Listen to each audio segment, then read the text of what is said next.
liberty and justice for all. Call the roll, please. Alex Bedvik, Here. Ken Charneski. Here. Aaron Mishka, Here. Chris Bowl, Here. Chris Iden. Here. Kelly Coyle presently absent. All right, item number 2, public comment. When you come to the microphone, please remember to state your name and address, please. First up is Pam.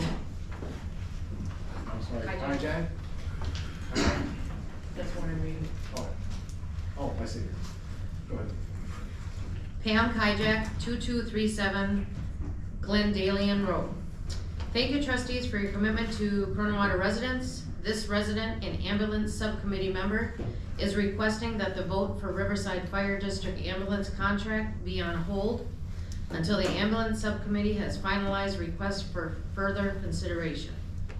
Please respect the ambulance subcommittee and their commitment to the residents of Kronenwetter.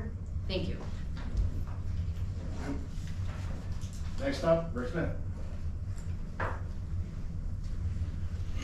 Hello, my name is Rick Smith, 1503 Plaza Road, Kronenwetter. Speaking on behalf of the ambulance subcommittee. The village board passed a motion on July 17th to create an ambulance implementation subcommittee to do a comprehensive review of the ambulance service in Kronenwetter. The board then chose to approve the members, of which there's 3 or 4 of us here tonight. Members of this committee have volunteered to give up our time. We spent a lot of time going through not only our at home, our own personal time, but coming into the meetings to fulfill the duties that you assigned us. We are doing our research and investigation in all steps, along with comparing all options. We are asking the board to trust that we are doing our due diligence and allow us time to continue our research. The committee is asking this board tonight on 2 agenda items. The first, to allow us to have access to the village attorney to advise the committee members on the creation of a referendum question that was passed at the last board meeting. And second, that continuation of the ambulance contract with Riverside not be signed prior to the committee having the opportunity to complete their research, including all the possibilities of other ambulance service and the possibility of a third-party review of the ambulance services. We did find there's some holes, some gaps that we're concerned about in their RFPs to Riverside, and their answers back to us. There's a shortfall in several of the items. So we're just asking that let us continue our research before you pass that motion. Thank you. Thank you. Next up, Brady Kramer.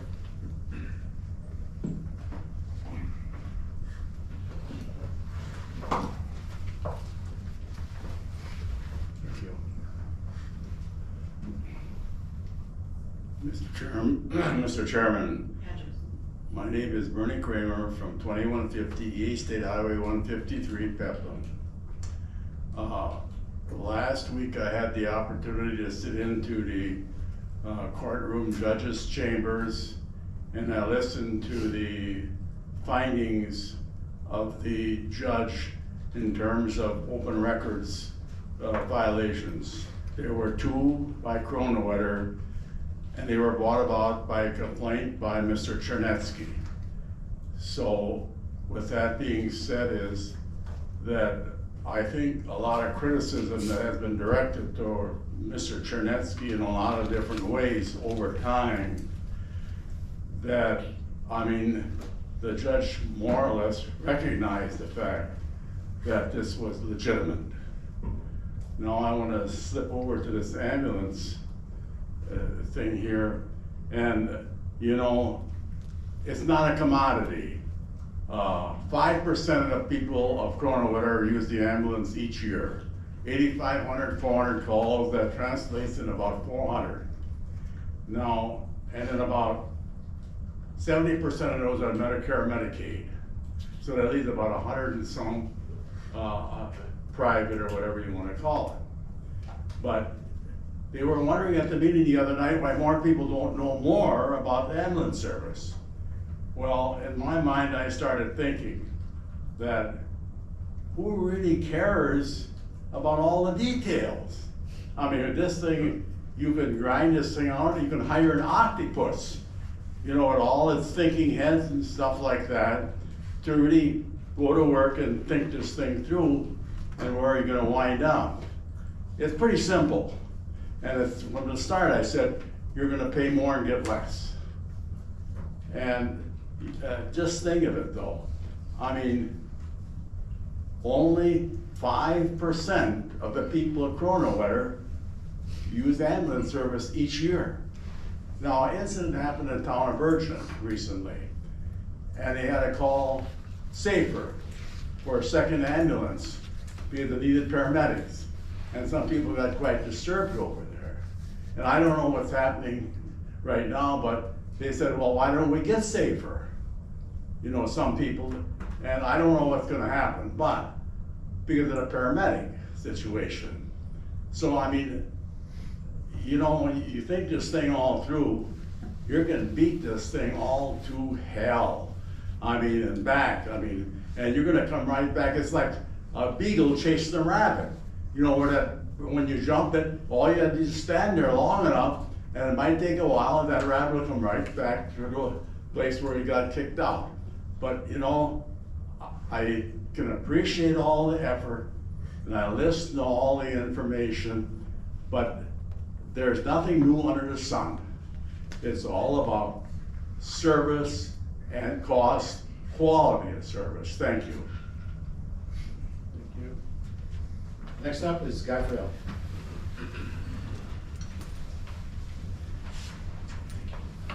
Guy Friedel, 2240 Ruby Drive.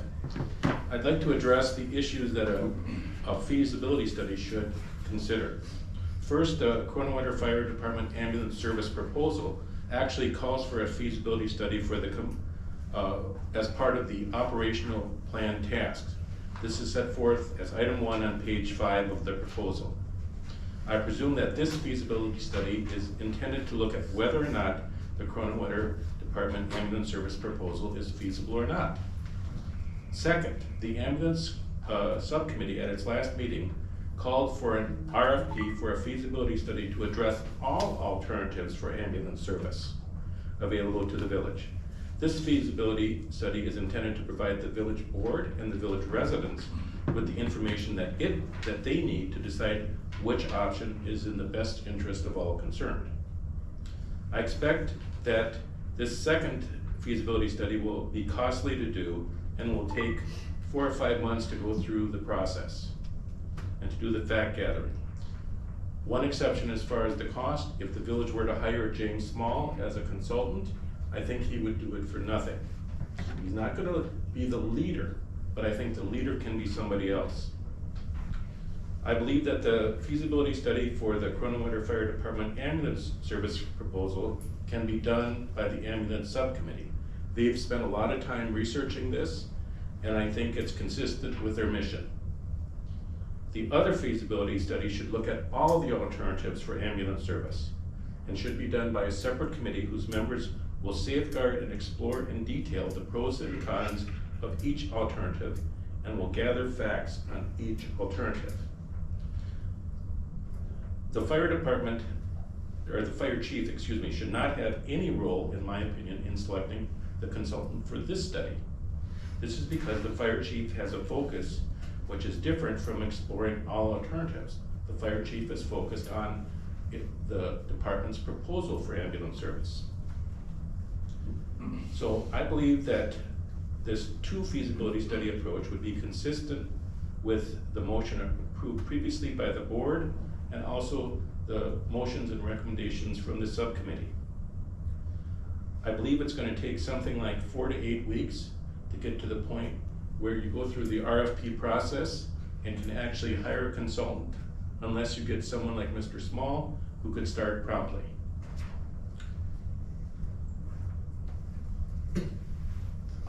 In addition, it's going to take a number of months, I bet 3 or 4 months, to just have the second group do its study. There's gonna be a lot more work there. Third, both feasibility studies, in my opinion, need to have a specific staffing model that describes what staffing the department wants. There are something like 5 different staffing proposals, and those different staffing proposals have different costs associated with them. So I think the department needs to make a choice, and we go with that one and we analyze it. So I think that the information on the staffing model that the department wants to use should be provided to the village board within 2 weeks. In addition, these feasibility studies, both of them, need to fully incorporate all costs involved in providing space for sleeping quarters, space for food preparation, and lounging space, as well as a clear statement, one way or the other, on whether additional building space is going to be needed. Saying that this is being evaluated by CLIP, regardless of whether ambulance service goes forward, is not an answer. The department's proposal that, quote, having additional space or converting existing space for sleeping quarters would allow us to expand our staffing network for both fire and EMS to outside the village. But this doesn't provide any specific information on what those costs are going to be for space. We're pretty far along in this process to not have that information. So I think that those cost figures need to be provided by the department within the next month. Those costs are going to be significant and they need to be understood. The final item that needs to be resolved, in my opinion, is response times. In my opinion, the department needs to develop accurate response times for time periods where there's on-site staffing plus on-call staffing, and then a different set of times for periods when there's only on-call staffing. I don't think that that's really addressed in the proposal so far. Obviously, it's gonna take more time if somebody's gotta go from their house or wherever they are to the department and then go to the site, if there's only on-call staffing. So, thank you very much. Thank you. All right, moving on, item number 3, reports from staff and vendors. Item C, Community Development Director report.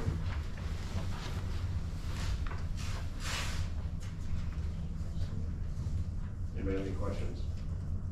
On any of those?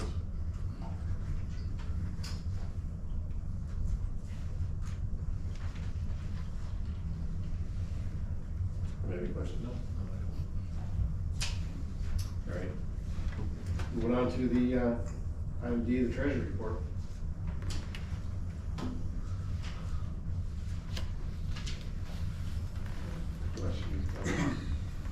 Take any questions. The last bullet point on there was referring to the debt that we took. I always had originally said that it would be 7.955 for the loan. It came in at 7.855, so it's $100,000 less because of the interest rate, so. That's the interest rate? Because our interest rate was lower than what they had on their proposal that we ended up getting. Okay, so what was our top limit on that? What do you mean? Well, I mean, didn't we have a stipulation that it'd have to be a certain percentage or less? It was like I wanna say 4% or 4.25% or something was in there, but ours was in the 3%, so. Oh, okay, okay.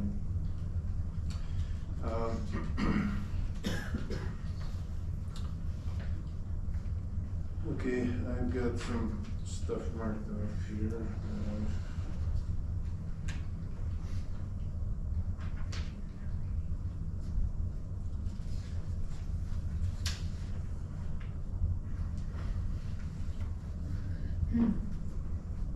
Okay, so on page 8. Hang on, Ken, are you talking about the check register?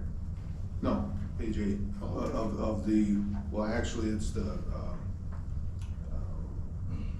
well, it's a financial report, cash and investments. Yep. Is that what we're For doing sewer right and now? water, yep. Okay. You got tin tree on there, why is that included? I have what on there? TID 3, you have 250. Oh, I'm sorry, I'll fix that. Is that not supposed to be on there? That's actually, that dollar amount is actually the water utility debt retainage. It's just in the wrong spot. Okay. So the 256,000 belongs somewhere else? It belongs in the water utility. It's part of the water utility total. In addition, In addition, it should be under the LGIP, I should have a line that states that it's the debt retainage for the 256. I just have to shift it down. It doesn't belong in TID 3, it belongs down in the water utility fund. okay, so on page 8, on the right-hand column, that 256 is Belongs down in water utility. okay. Okay, so page 9, you got 31,000, managed forest law. Will we be getting that, or? I know that there's still some funds to come in November, so, But we don't know how much. nope. Okay, and also, page 9, you got like 1.4 million from, That Western doesn't come 4. till November either. Okay. Same thing with the local roads improvement, 25,000, that's still coming? That one I'm gonna have to look at. I don't know if that was put in there thinking that we were gonna get a grant. Cause that, if you recall back to last year when we did the 24 budget, we went line by line, we skipped the revenues. So this revenue line was put in by Kim Manley. So I'd have to go back and maybe talk with Brad, maybe look through something from Leonard or something to see if there's any record of where that came from. Okay, at the bottom of page 10, you've got undesignated fund revenue, 402,000. Now, that's what was originally built into the budget, right? Correct. So where does it show, approximately 200,000 that we amended, so far in 2024?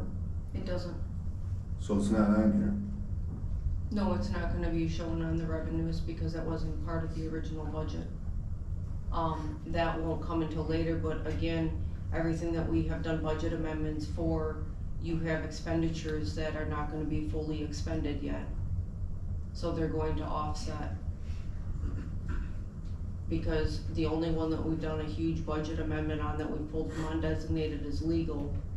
And with the position of administrator and planning technician not being filled and DPW not being filled all year, those funds will roll back into undesignated. What you guys put out will offset. So, for instance, on legal, when they do a budget amendment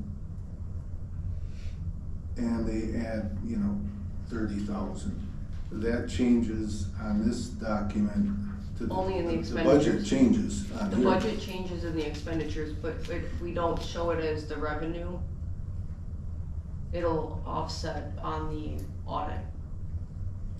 Okay, well, is there any way to correct that? Because, Add a line in there that well, says, something, because for us or for the public,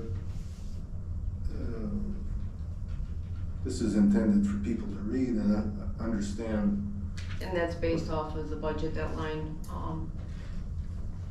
I can ask the auditor how that would be, but again, like I said, because technically in the end, your expenditures, yes, we changed the budget, but it was only because we didn't have to technically pull from undesignated, but if you recall, we pulled from undesignated because instead of changing the budget for the wages for those positions that weren't filled at the time, it would all kind of come back into the same pot and it's gonna offset itself.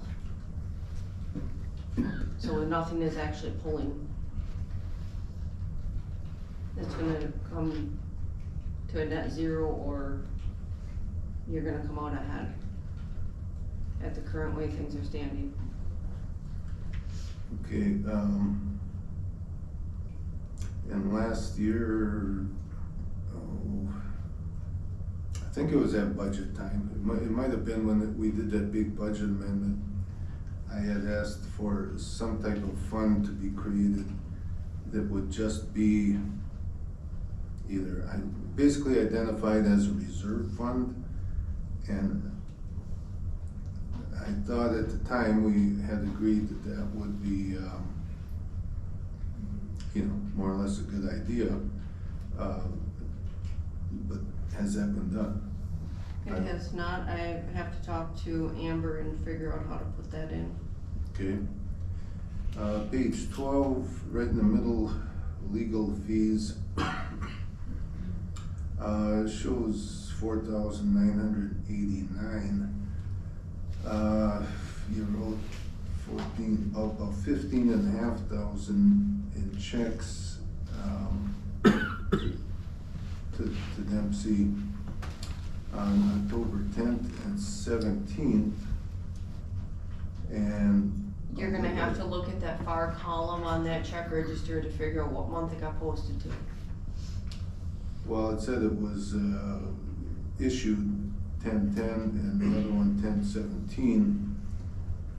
And a couple weeks ago, Aaron had asked about the balance, and you said there's $80. Yep, which tells me that one of those got posted to the September one, and then the other one was posted somewhere. It's fully accurate, I'd have to look at your check register that you're looking at, but Well, the numbers, they just don't seem to add up. I can print you a GL that will show everything that's in that legal line. There's nothing that's off. What it is the way that you're looking at the check register and trying to compare it to the financials. Some of those checks were already part of the numbers in the financials. I think we had this conversation once before, as far as having money out before the check is written. That's why I added that extra column on the check register, so you know what financial it's showing up in.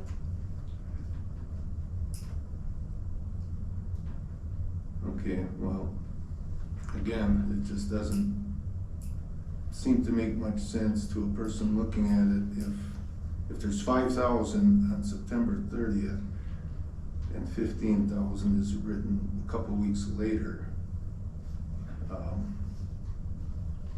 It's just, I can't see how the public can follow this stuff and know what's going on.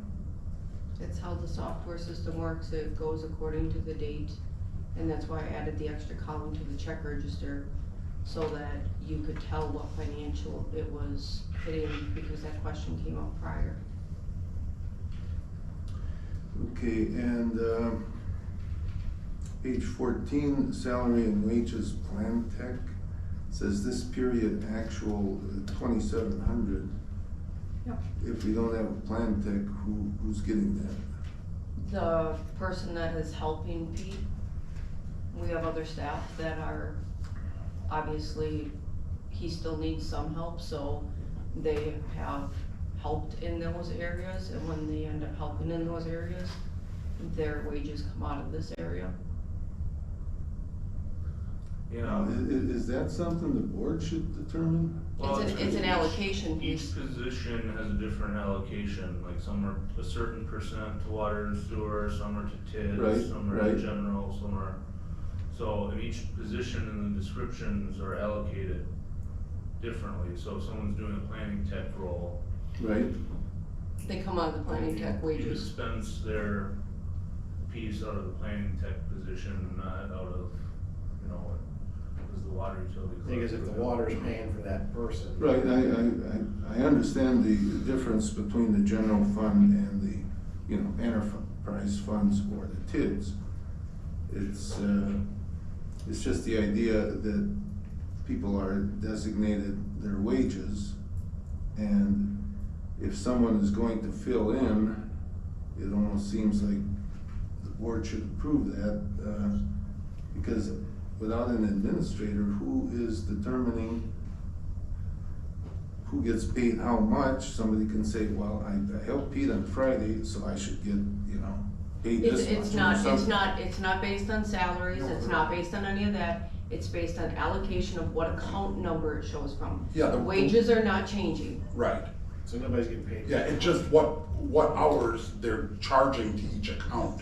Their wage doesn't change at all.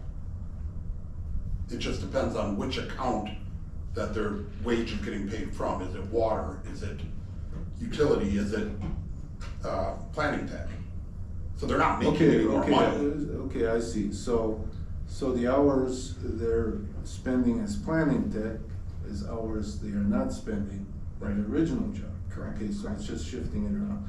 So then that person in their wages, in that person's original wages should show that they're kind of They're ahead just by allocated, 27. they're just allocated out of different account Yeah, there would numbers. be a savings. So there should be a surplus There will be. in the general fund for the normal wage. Or in water and sewer or whatever, yes.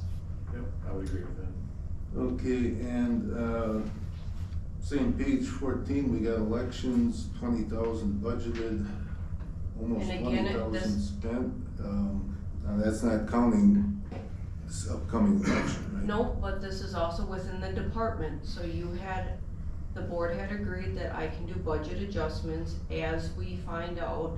So if the election workers in October go through and the wages are $5,000, I can move $5,000 of the budget from other expenses to I know. salaries and that. I know. So I'm as just- long as the department stays within, we're still, okay, and that's pretty much what this is just making sure that the departments are correct, and that's why legal keeps on having to ask for budget amendments, because they're the only thing under their own department. So let's just say you move 5,000 over, so it's 25. Will this number just automatically become 25, or will there be some designation that 5,000 was added? It'll show that the one was 25 and your 27 will go down to, it'll subtract, it'll go down to 22. On the budget line, so your budget will never change from the 48,530. So It an just average moves from person line to looking line. at it will not know if that's the original budget or the amended budget. No,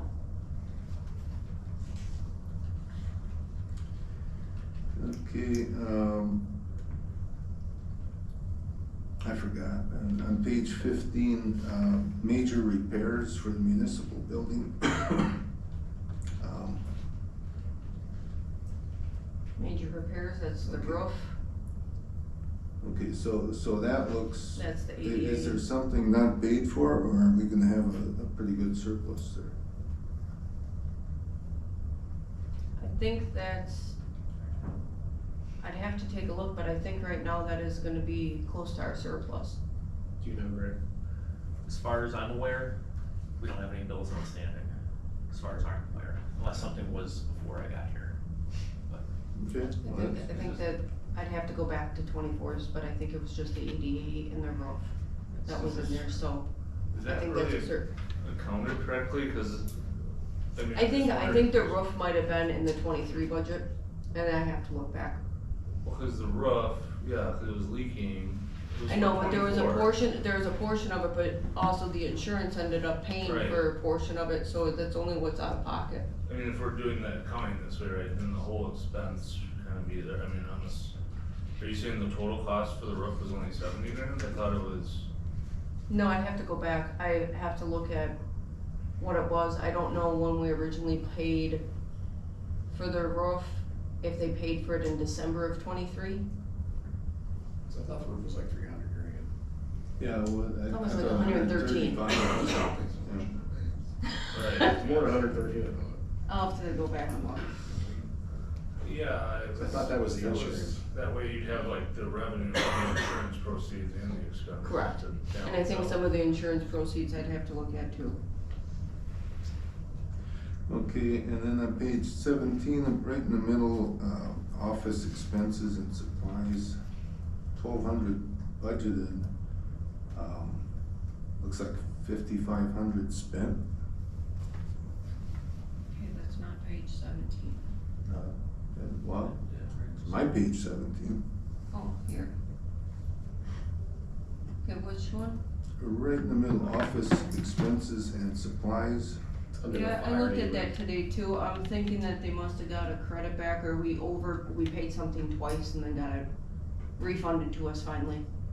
How much was it? That one says 43,1761. How are we on office expenses for the rest of it? From my understanding, I went in to talk to our former administrators, there appeared to be a bunch of new stuff purchased. That's a different line. This is fire and EMS.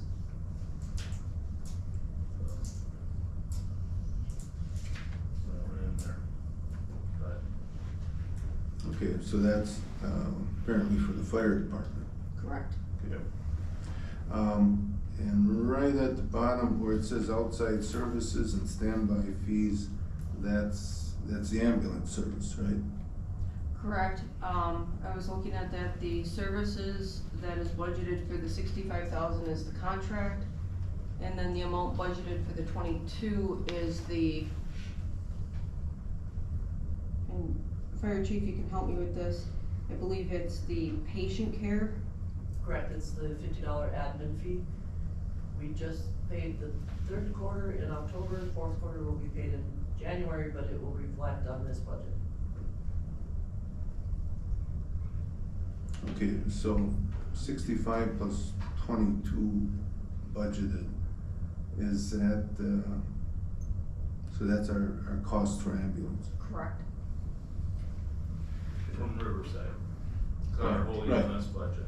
Right, it's not our own, first responders or nothing, just Riverside. Okay,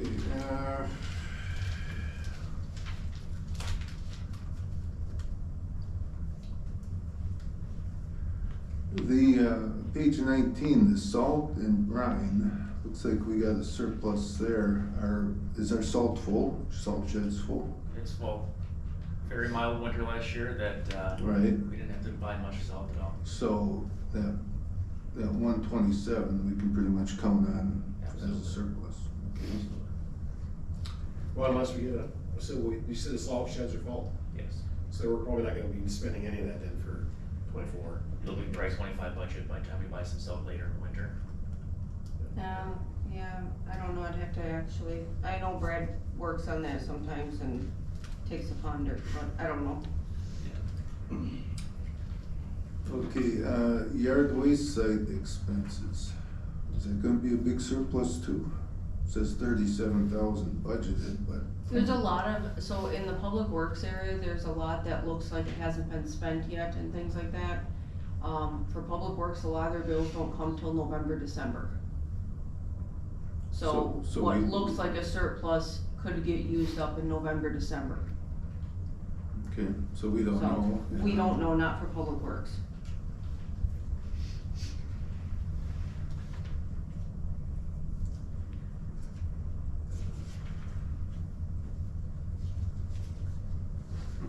Okay.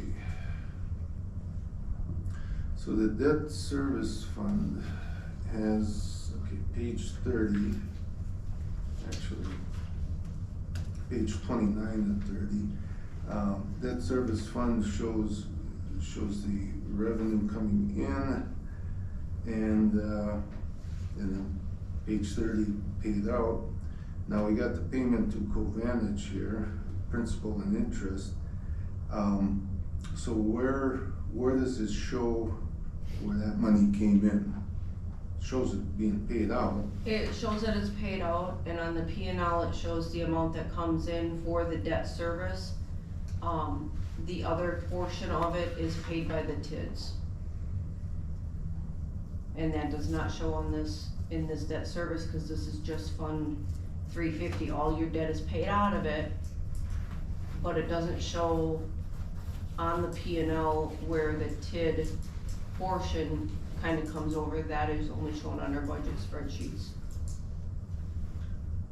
And then Did we tap into the debt fund surplus for part of that too? We And did, that's what I thought. the we budget did, but, amendment was. Cause our budget last year, like 580 grand in there, I've only seen 413 right now. Yeah, I thought that amendment came out of that surplus. it did.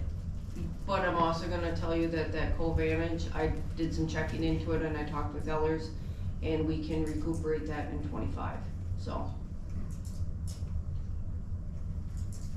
Recuperate what? Your payments for the co-vantage, you had wanted me to check to see if we could, Oh, yeah, like double, yes. levy it this year, okay.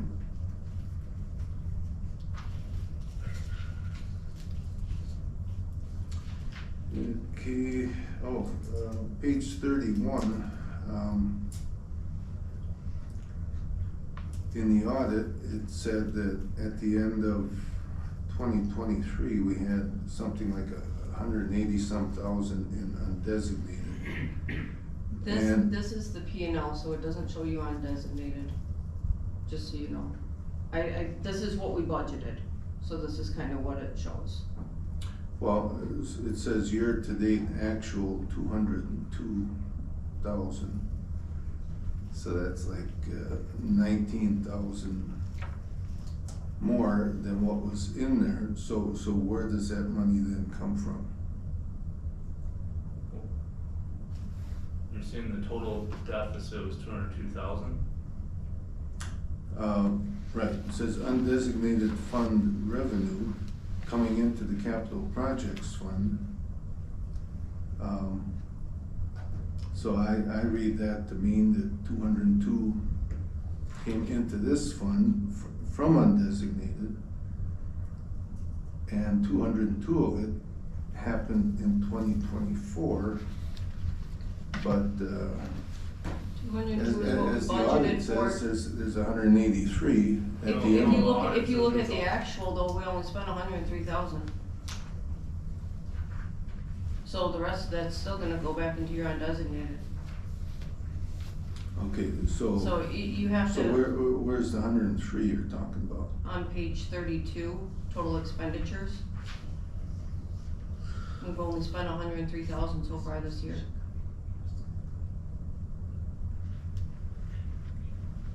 So Okay, even so- if I take that out, I mean, you're still within your 200,000 just in your tax revenue. Okay, But also in the general fund, we don't only have the 183, as I explained. So we had budgeted, like 500 and something in deficit, basically, that was coming out of undesignated. So those were still around until they're expended.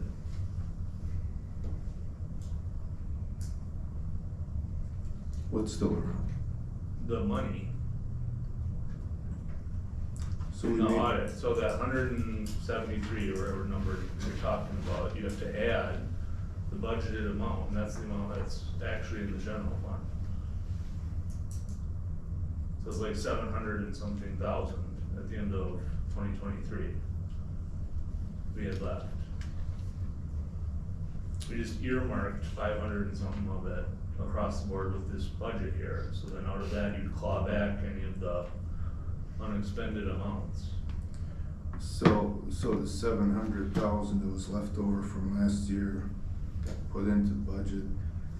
And you're saying that that's in these various line items that aren't spent yet. Right. It's not in undesignated, it's designated somewhere. Yeah, it's earmarked, but it's all there. I mean, if they're all pulling from the same general fund. Yes, it's undesignated versus designated, but it's still coming out of the same account at the end of the day. If that makes sense. Well, that's kinda why I wanted a reserve fund, you know, so we knew how much extra we had, to match our, requirement of 15%. If it's designated somewhere and it's floating around in these line items, we don't know if it's spent or not. that, to me, that's not a reserve fund because it's not designated and, or, you know, protected, so that's why I'm going And through kinda- this Ken, to you're gonna try to kinda see determine, you know. That would be part of tomorrow night's discussion, because you'll see on the budget sheets that I kinda have a line in there that doesn't currently have a dollar amount, but it is kind of a place mark holder that if you wanted to, you could put in what you wanted your fund balance to be. Like how much we need to add or subtract for that fund balance to be what we need it to be. Okay, yeah, that'll be tomorrow. So on 49, bottom line, total fund revenue is year-to-date actual 439, about 440,000. Page 50, expenditures 457,000. So apparently that's a $17,000 deficit. Is that overspent? I'll go back and look, I remember that we actually moved some money. I think I'd have to look back at the budget amendment, we might have asked to take it out of this and pull it from the undesignated for Fund 750.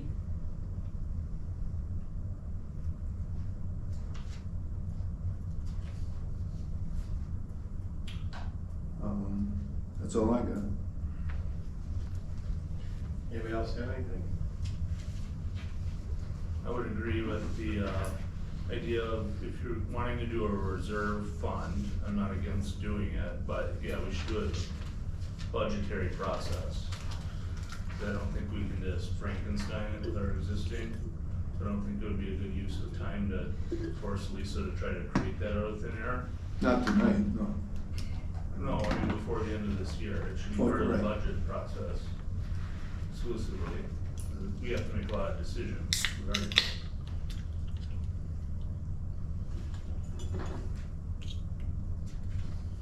Anything else? Alright, we're gonna move on to item 4, old business, August 26th, village board meeting minutes. Now, last time this came up, I had asked for some additions. For instance, when I was, you know, expected to leave the room for the closed session, I stated, I just wanted on the record that it's under your advisement, talking about Tironi, that I would be subject to misconduct under 946.12 if I stayed. So I would have expected that would have been in the minutes, because typically if you say, you know, for the record, or I want it on the record, I would have. That's what I tried to put in last time, and there was a problem with that. Well, because that's not what the statement you made at the time was. You Well, asserted the attorney said you would be arrested if you stayed in the meeting. No, okay. That was part of your statement. Well, hang and on, I got the transcript.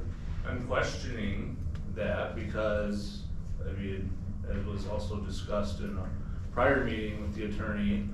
I do have serious concerns with putting, that type of stuff in our minutes, given history of litigation as an adverse party against the village.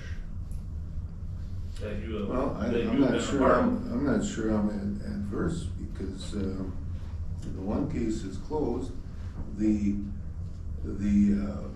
election complaint, that's against the clerk, that's not against the village. So I'm not even gonna argue about the election complaint, because at that time I said, yeah, okay, I'll sit out for that. So, but I do want it on the record. Well, first off, I said what I said here, I want this on the record. And then later, Tironi said, one moment, make sure the record of the minutes reflect that Ken did decide to recuse. That's for your protection, sir, he said to me. And that's when I said, Yeah, under duress and threat of being arrested, I guess. So that's what I said, and I think it's misleading, to leave in the minutes that, oh, well, Charneski just decided to leave, you know. So that's what I would like added. It's not much, but it's enough to give a clear picture. And on page 150, I have a correction here. It says trustee Charneski recuses himself for items, trustee Charneski's lawsuit against the village, and the first half of the discussion involving trustee Charneski's Wisconsin Elections Commission complaint, EL 2426. Well, that's not accurate because I wasn't involved with that discussion at all. That's one of them that Tironi wanted me to stay out of. So that is, that's not accurate. And what I'd like to point out is you guys talked about a whole list of things that day, and I was only, okay, the Von Briesen report, I came in, gave my response there, and something else after that, but this list of items on the closed session thing, I wasn't involved in any of those. Cease and desist and the election complaints, personnel issues, this retaliation complaint, I wasn't in on any of that stuff. Well, you So weren't in I on the- guess I'd like to clarify, clarify. when you say you weren't in on it, you were in on the closed session discussion. Right. Because the attorney advised you not be a part of that discussion because you were the subject of those Right. items But as an adverse so party. So to the there's no village. designation here on what I was involved in and what not. So I would just like to clarify in the minutes that when I came back, I gave my portion of the Von Briesen discussion, which you guys apparently had already had your discussion on it. And whatever else came after that, it wasn't any of these things, and it was not any of the number 11 action after closed session.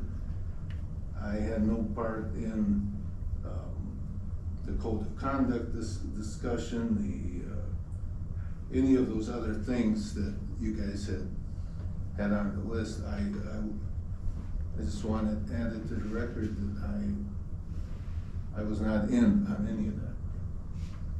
And I just think that's fair, to keep that record clear as to what I actually was involved in and what not.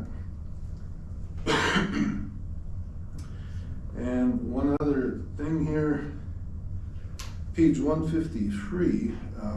Wait, I do, just before you go, you said you weren't involved, you said action after closed session. You did vote on those items though. But I wasn't involved in the discussion about them during the closed session. But those items are talking about the vote and the motions that were made, and you did participate in the motion and the associated discussion, you just didn't participate in the closed open session Open discussions. session. Yes. Okay, But yeah, this says yeah, open session. action after closed session and the motions associated. Right.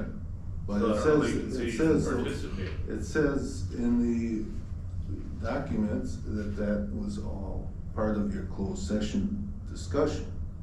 So I just want to clarify that if you discussed that in closed session, I wasn't part of it. I obviously was in on the vote in open session, because that's on the record. If you go back and look at the original agenda for that meeting, item O was motions regarding the topics of closed session agenda items. P was code of conduct ordinance.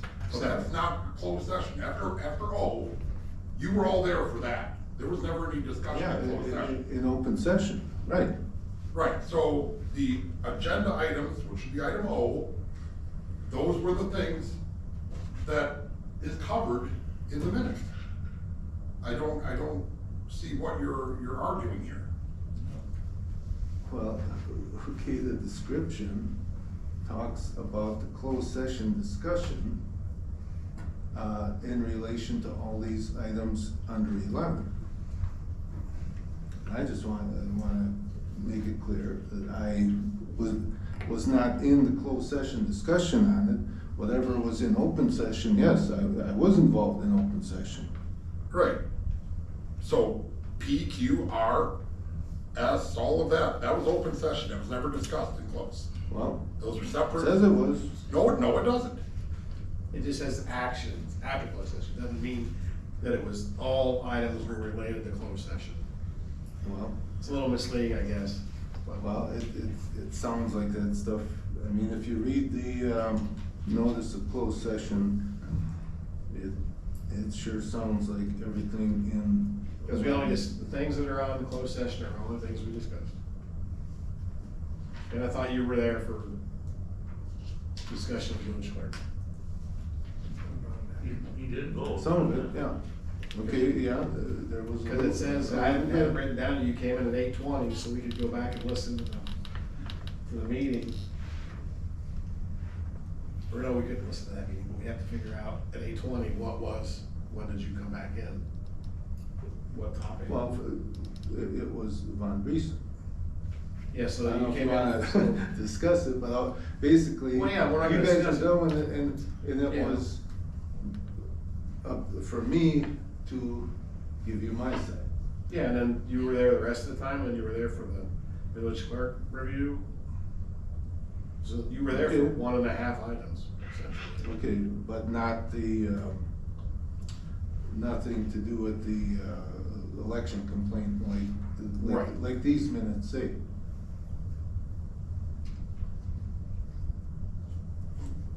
I think there was this, like, which one are you?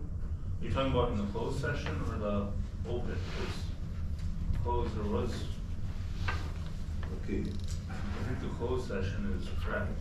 The WEC thing was just an information. We didn't talk about it. The attorney gave us the update of what was going on with all 3 of those complaints. Or 2 of the complaints. well, okay, the point is that the minutes in front of us, says that Charneski came in, I'm not reading it, I'm just going, okay.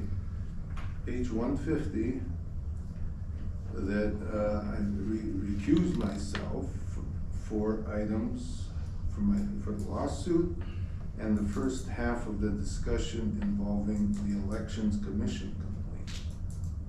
So it wasn't the first half, it was all of it. I was not involved in that discussion. Yeah, so you recused yourself for the first item and half of the second item. That's what that says. That's what it said, but I That's- wasn't in on the second item at all. Well, you were sure you were, that was the one recent thing. That's the second item. No, that's Elections Commission complaint. No, it's not, that's the first item. You're reading page 150? Yeah. Charneski recuses himself for items, Charneski's lawsuit against the village, and the first half of the discussion involving Charneski's Wisconsin Elections Commission complaint.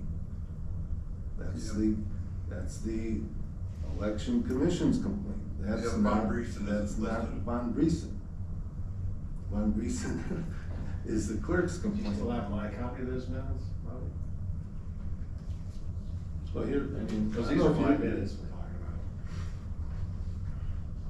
about. Oh, not here.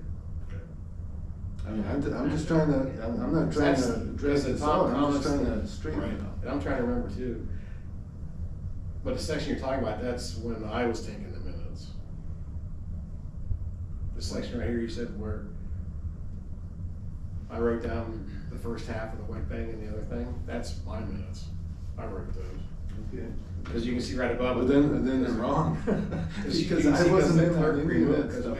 we sent the clerk out, cause we were gonna talk about the one recent thing and then her thing. So she wasn't here for that. No, Those things. I was in on nothing at all with the elections. Right. So, you weren't there at all for the elections complaint, you weren't there for the lawsuit, that's what it says. Then, you returned at 8/21, so you were part of Von Briesen. So that's where they went to, they went WAC, one recent, and then Yeah, clerk review. yeah, so it's accurate what it says. No, it says the first half of the discussion involving the elections commission complaint. So that would mean I was So you're, okay. on the second I see it, half. I of the see it. discussion. Yeah, I think that's supposed to be. The first half of the discussion needs to be omitted, and then go and involving the complaint. Then I think the first half should refer to. It makes it sound like I was involved Okay. in that discussion. Yeah, I Right, agree. yeah. Yeah, that's No, right. you're right. But that's the extent of the changes that need to be made, because the whole statement thing is, no.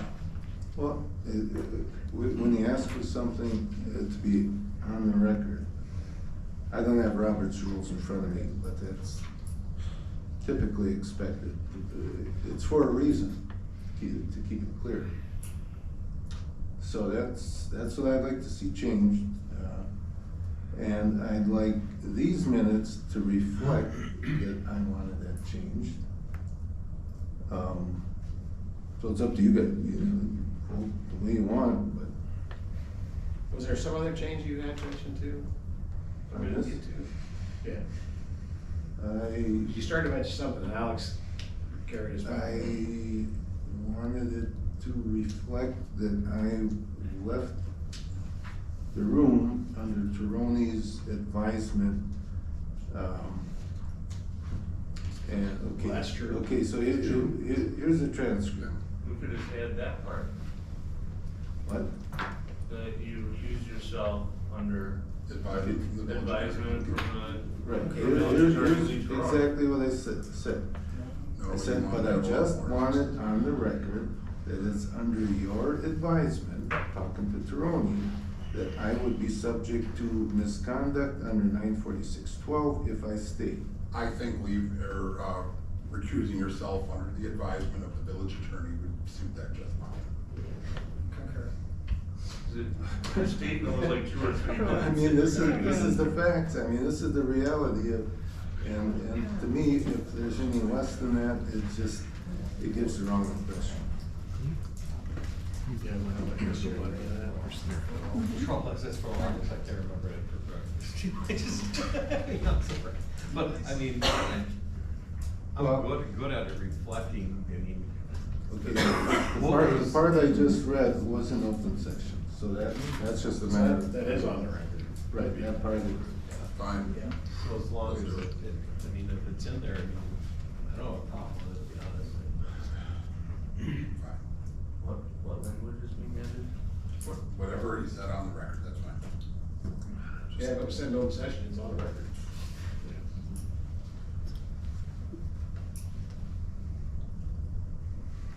Just, Well, at that meeting. I get it that it's on the record, but once again, we had this discussion about what minutes are meant to do.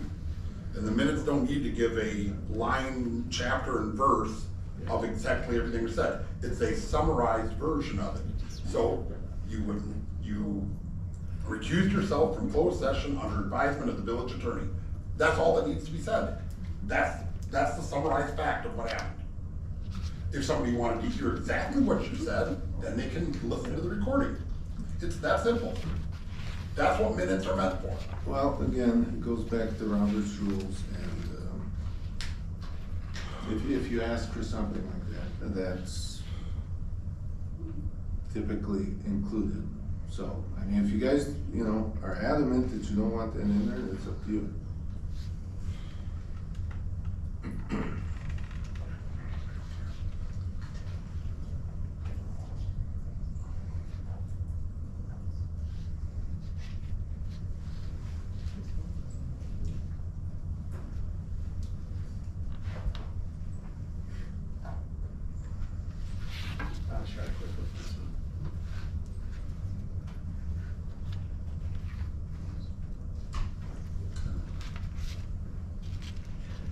Alright, so here, this is what I gleaned quickly from Robert's rules.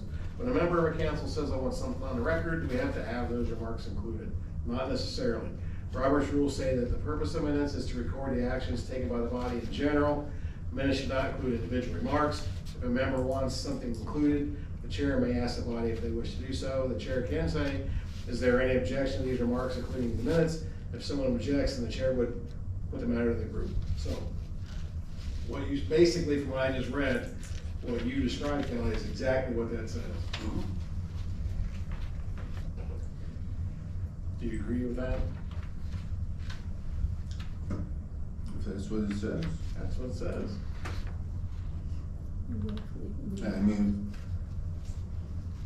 it's up to the body, Yeah, if so they yeah, do not want to Yep, put so it we're gonna vote on in, it. then that's, let that be on the record. Yeah, we're gonna vote on it, I guess. On which version? Whoever makes the motion. I move to approve these meeting minutes with the revision, in item, is that 9? The revision that trustee Charneski recused himself from closed session discussion on lawsuits against the village and on the Wisconsin elections complaints under advisement from the village attorney. I guess, is there any other edits? I think we forgot one, but. No, There was the.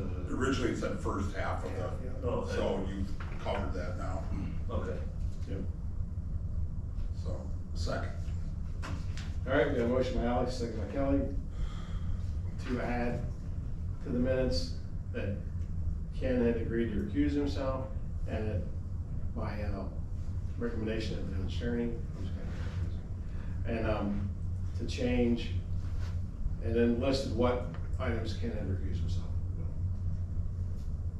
Any other discussion? Hearing none, all in favor say aye. Aye. All opposed? No, Motion carried.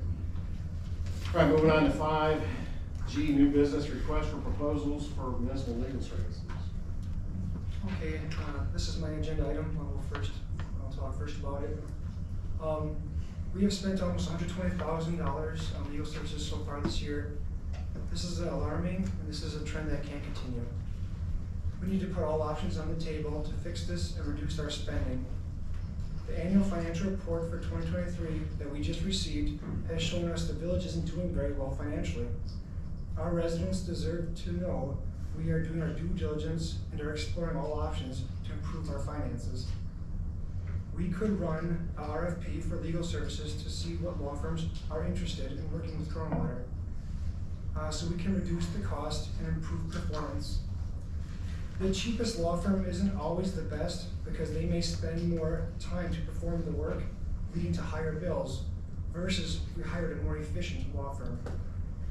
There also needs to be improved itemizing on invoices so we know exactly what we are paying for. The board should be informed on what our law firm is currently working on for the village, since it is the board who has to approve the funding. Lastly, more communication from village leadership to the board on any updates with the legal services, so everyone is in the loop. We need to have continuous improvement, and we need to keep striving to do better, or we will fall further behind. So, I think we do need to do an RFP. We haven't done that since I've been on the board. I don't know how frequently the market changes, but it's always good to see who's out there looking for work and who's going to do that work. well, I guess I would agree with Aaron. It's not only just cost, it's the philosophy of the firm and the lawyer. We all know that when Wolfgram was here, bills were much lower, and he didn't have this philosophy of being involved with every little aspect of whatever we did. and I brought this up before, you know, we did basically just fine. As far as a list of what he's working on, we did that last year. We went through what he was working on when we were about out of money for legal, and we were talking about, well, what should he actually work on and what should he skip, if you remember that. And with $80 in the fund, I think everything should be put on hold, you know, as far as that goes. But as far as Aaron's recommendation, it was only, was it a year ago? No, 2 years ago, when we put out the RFPs, and there was actually, in the packet was a whole list of lawyers' emails that we could use the same RFP, I believe, or a little bit of, you know, fine tuning if we want. And we got that list, and like Aaron says, if, we'll see what comes back. And there may be, you know, some people may have other suggestions to add to the list, but I don't think it'd be that much trouble to still use what we did 2 years ago. I know I was kinda asking before, but, what is the attorney's position on this? Before we go too far down this rabbit hole. Well, For example, we lost our old attorney, so he refused to continue to work with us because the trustee filed, what was it, 7 bar complaints on him? yes. No, How many was it that you filed? 2. Just 2? Okay. With multiple bar complaints. Were there any other complaints? I mean, right, he basically said he would no longer do business with the village, except as our prosecutor. Right. Due to the reputation damage. Now, there's also this letter here from our attorney that was sent out here. I'm assuming it's public knowledge, right? It's a public record, but where I know that the legal bills had changed. I mean, I would have liked communication when that happened immediately. I don't Well, know it what says in happened there. the letter, it says letter everything. Yeah. Letter dropped the ball, Camper dropped the ball. Well, so, yeah, it's in that letter, but basically he said we were getting a deal on our rate until he had a complaint filed Well, we against weren't him. getting a deal, it was a standard rate. So 185 was the rate until he got sued, and it went up.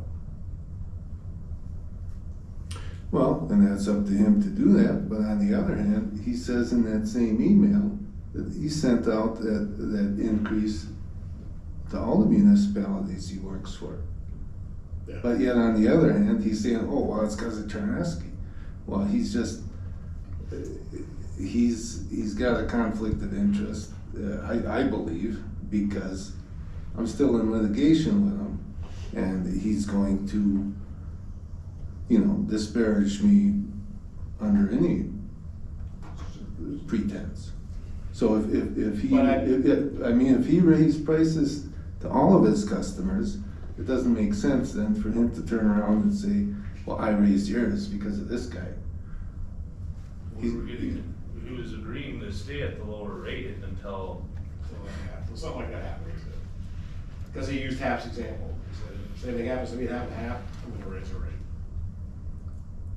Well, the point is, you know, we're paying a lot of money, and I don't see that we're any better off than we were with a lawyer that only occasionally, the only time he really chimed in on stuff was maybe Richard or Andy had some specific question, or the board, you know, ran into something where they wanted a legal opinion, and that was it.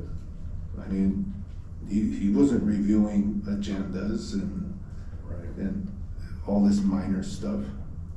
And that's, you know, a lot of this stuff is adding up, and we don't even know what it is. Cause a lot of it is, you know, talked with the president about village issues. We see that quite a bit. Well, I don't know what you guys talk about. So, that's where we're at. And I'm just supporting Aaron's idea here of seeing what we get back. Well, I don't have a problem with that, you know, RFP either. I think it's, like you said, I think it's a good idea. I talked to the attorney about it, back to your question, Alex, said, he's fine with it too. He says, you know, check the market. But if you have an issue with services or what's being provided, then he wants to come in and discuss that. So if we get to that point, that will be another discussion. Which I think is only fair. Yeah, I mean, I think we would, I mean, absolutely, if that's partly, that's what's driving it, if it's the level of service, there's level of service compared to cost or whatever, I do think he should have the opportunity to at least present his opinion without getting turned into a piñata by the board. I mean, I am concerned about our reputation, greatly concerned. I think everybody should be concerned about our reputation as a village and finding and maintaining good staff. I think finding a good attorney, when our last two have had either been sued by board members or had bar complaints filed against them, or maybe both. I mean, I don't know the whole history on our previous attorney, but that's just part of my concern with it, really with it. But I do agree we should have better communication with the board, the whole board, on, you know, sometimes on what communications or what responses might have been filed if there is an inquiry on it. So Lisa, this 119,000 that's in the report here, Mm-hmm. is that 100% Dempsey? No, that Is is that- Dempsey is and that- Tom Breesen. What about Wolfgram, is that on here? No, Wolfgram is part of the court. So this is just Von Breesen and Dempsey combined. Okay. And Von Breesen was what, at the end of the day, it was 64,000? 65, I think. Okay. So we're at 54, 55. Well, then last year it says we spent 42. Yeah. So it's, I mean, we've had a lot of lawsuits this year, a lot of people suing the village. I mean, a lot of people.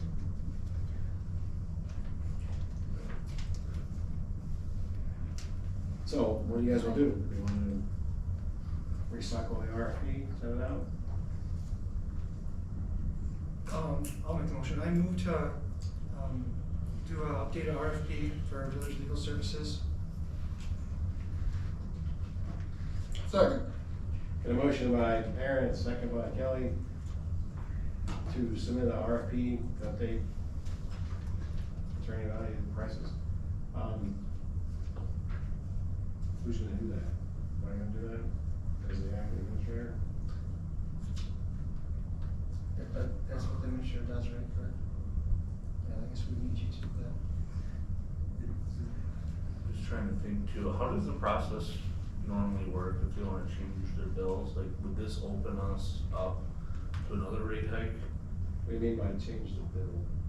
Well, so like if we go to RFP for it, like in theory would Dempsey also have to bid on that?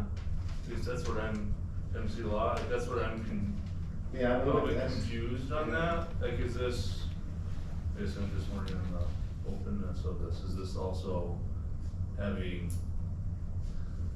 Mr. Taroni and Dempsey Law bid into it and who knows what else with it? no, that's such a question. I'm not sure who I can ask that. Well, we already know what he does and what he charges.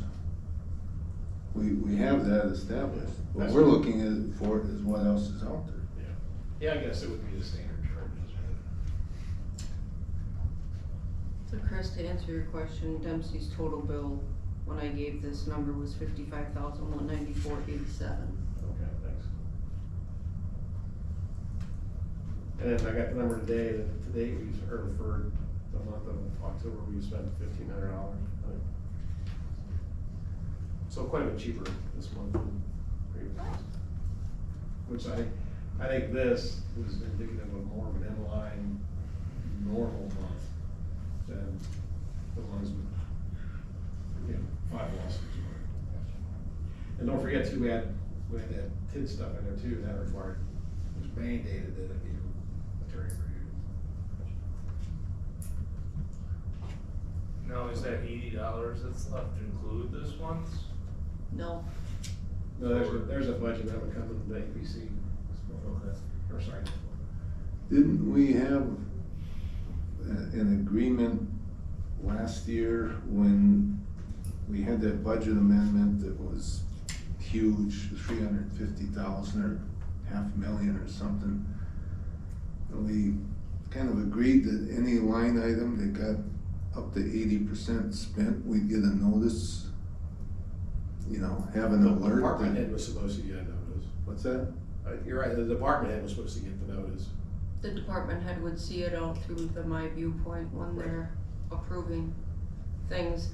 And it also depends on when the bills come through and, how things kind of go through. So as the department head goes through and approves the legal bills, they can slide over in the My Viewpoint and you can see how much you have left.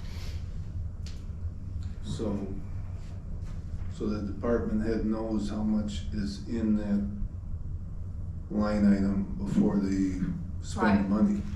They know how much is in there prior to any checks getting cut. And every week Well, not checks get checks cut, being so. cut, but incurring the cost. Because that's what we ran into last year, we had It's 300 and some thousand or it was hundreds of thousands and it was all spent. And, So the way- then they come to us for a So the budget way the amendment. new system works is, let's say that there's $20,000 that shows that it's available. If 2 bills come in for $10,000 apiece, and until those checks are cut at that week, it still shows that that 20,000 is available, but once those checks are cut, then it'll show the 0. It's a week by week thing. So that's up to the person responsible. It is up For to the them. department head that's approving it through the My Viewpoint to watch that. That's why we put department heads in charge of their budgets. And we had a policy where no one could contact the attorney without the administrator or president. And But that's that was still there. changed, Well, that's still. No, that's still there. well, I thought you guys changed that on August 26th. Didn't you take that out of Gen 001? No, I think we took out, you had to write down all of your discussion for notes. Like was what got removed out.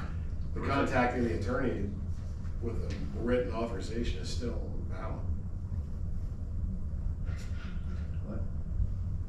Well, I think that. The department head contacting the attorney is still there, that. So Policy a is department still head can contact the attorney without permission, you're saying? No, that's not what I said. Oh, I said it's still the same as it was.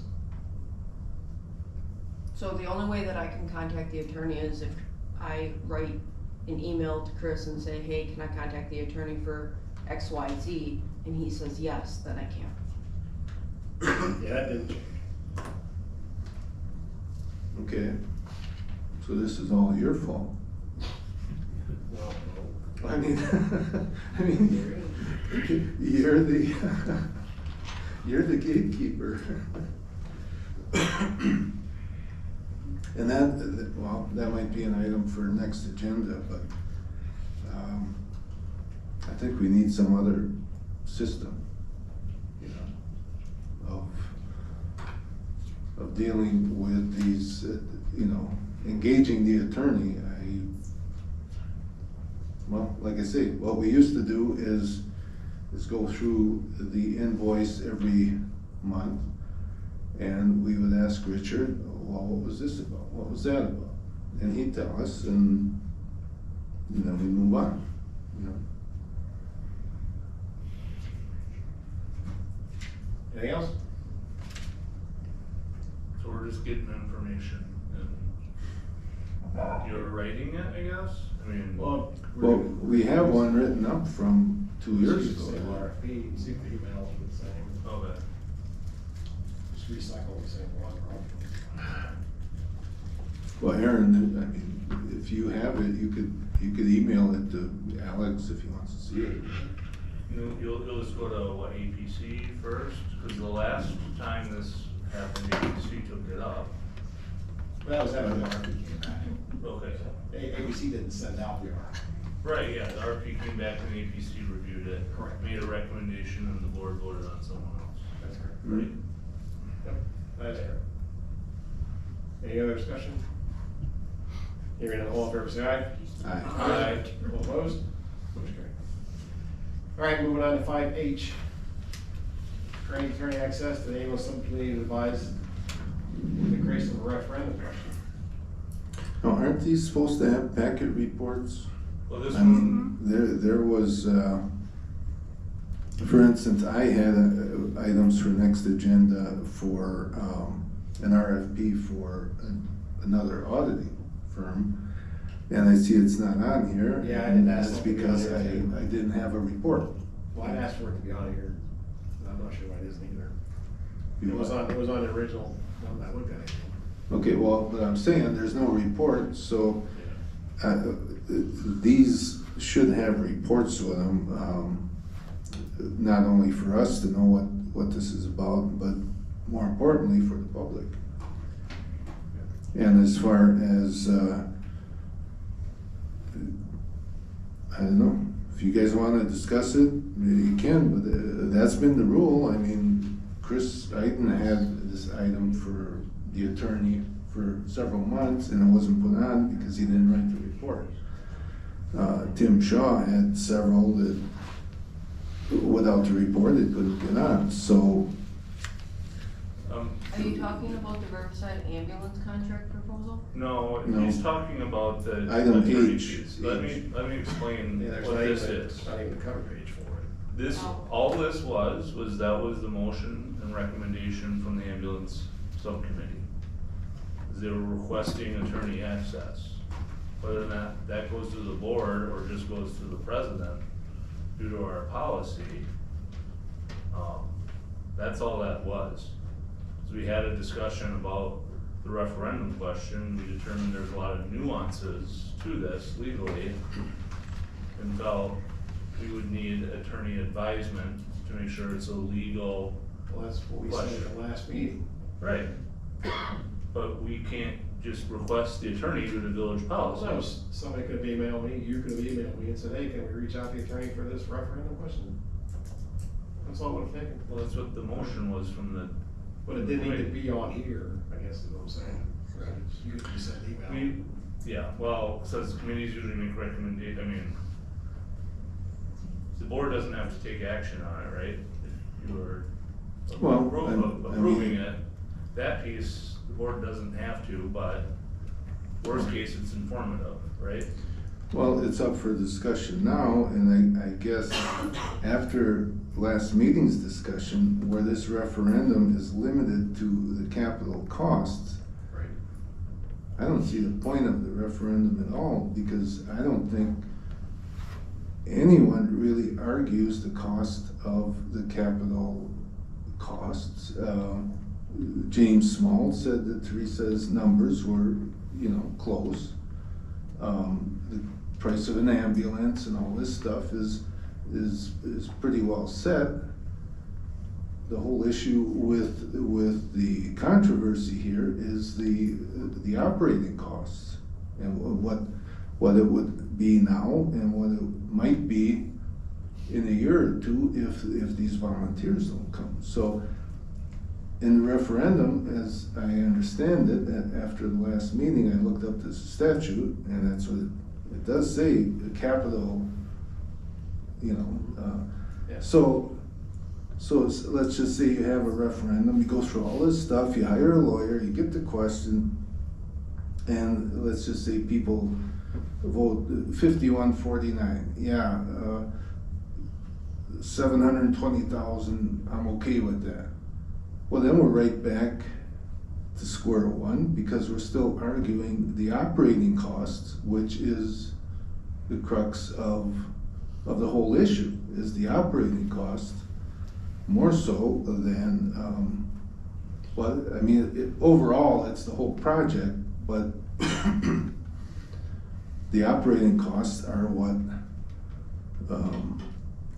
what could potentially be a huge problem, you know, if we end up having to pay full-time people for this.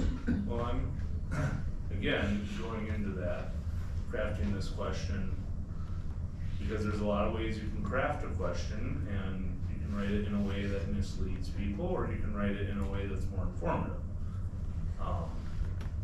The only piece of the proposal that would impact the, I guess, mill rate that you would pay in your house would be the capital cost portion, because it impacts the debt levy.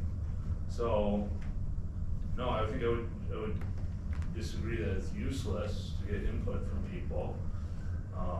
Now there's tools we can use to mitigate that impact to the debt levy, and thus the property taxes you ultimately pay as a resident of Kronenwetter. But ultimately that's what people are requesting. You know, when you go to a referendum, you are looking for support from the community that yes, we will be okay with this being added to the levy to pay for this thing. You know, there's schools, whether it's in this case an ambulance service. So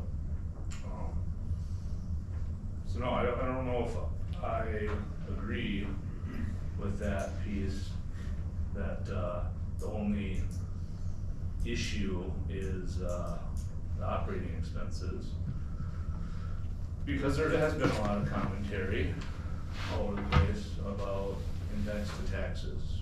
So that's what this is all about. I would also fundamentally disagree with the notion of if it passes 51-49. I think there's a lot of elections, someone wins by one vote, people acknowledge that as the winner. I mean, But I'm just saying, you know, whatever the vote ends up being. that's ridiculous to say 51-49 and it's not really like winning. You know? Well, I just pulled that number out of my hat for an example, because the point isn't what the vote's gonna be. The point is, what's the point of the referendum if the main contention is still there after the people have voted basically on another issue of capital costs, and you still, the way I see it, you need to educate the people to the full cost, and how are you gonna do that until you have this feasibility study to know what these costs are gonna be. You know, that's why we brought up this other issue about Riverside. That thing was, you know, in question. People were speculating all over the place. Well, now we have a solid number of exactly what that option is gonna cost us. What we need from you and your committee is a solid number, verified, that we can rely on, of what that proposal will cost us. Well, that's what we've been working on. Okay, As we've but made you're in order to working get on it. off the ground, and we have discussed about a third party evaluation, but that's a separate kind of item. But I will make it clear for the about 50th time, the only cost assumed for Riverside is the current contract. Right, we haven't looked at a more expensive Riverside option as an alternative. All the financial analyses about starting an ambulance service are exclusively against our current contract with Riverside. Yeah, One of and that's what we wanna stick with, because I don't see where we wanna drag in, well, safer or any of this other stuff. But point is, as far as the referendum, that gets less relevant, until we've got something solid, on both sides of the options to rely on. And right now, the proposals and everything, it has been kind of fluid. It's been changing as people raise objectives, objections, then the plan changes and the costs are unsubstantiated and all that. So, before we spend money on an attorney on this, now don't forget, your committee asked to be the ones to write this question. But now they're coming back and saying, well, boy, we don't know how to do it. No. So, well, something to that effect. If I were you, I would, and you want a question, come up with a proposal for a question, then let the attorney say, review it, and say, yeah, this is good, or no, you can't have that, but you can have that. If he's gotta come up and work with you to write the whole thing and sit through a 2-hour meeting, you know, it's gonna be expensive for no reason. I believe your committee should at least come up with several versions of a question, if that's what they wanna do, and to save costs, have then refer it to the attorney if we have any money in the budget for it. We actually discussed that option and determined that attorney guidance absolutely should be part of it from the beginning. Well, then And you. that was part of the discussion we had, and Well, then, if that's the case, now you're talking pretty good expense for something that, I've said for the last 2 years, a lot of these attorney costs are for things that committees and staff should be doing. Instead, it's being either pushed off to the attorney, or he's encouraging, you know, you to have him do it. So I would think if you got people on the committee who feel they're qualified for, you know, to come up with a referendum question, they should do it and do their best, and then see about having an attorney review it. Am I missing something, or about 30 seconds into this, did you not say that all they needed to do was ask you for permission? Yeah. And that's really the end of the Until they're discussion. not here. Yeah. Because basically, we can go route on this conversation all night long. And if that's all that needs to be done, I don't see the point continuing this if all they need to do is get the blessing from you to have But an right now, initial there's, discussion. right now, there's no money to go talk to the attorney. There's not $80. So it won't be till, they can't talk to the attorney till December. So, yeah. Budget amendment. You know, 'cause the budget won't be in the next month. could be in November, with our normal date. Wait, ABC's gotta review the budget amendment. When's your meeting? Third week, What day? not Thursday. I don't know the date, but it's the third week of the month. Okay. I mean, you got plenty of work to do, you know. Well, maybe. Besides the referendum question. Maybe. So leave it at that, cause But there's. even if you hadn't brought this to the board, I still couldn't have let you No, talk to the guy. yeah, I got you. Right. Right. So I guess as far as this item goes,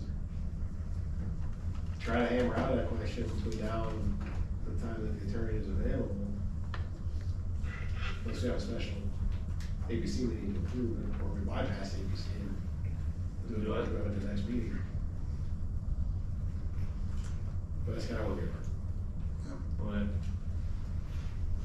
I mean, I guess I'm fine, it doesn't need a motion according to policy, guess we could look into a budget amendment in a different way.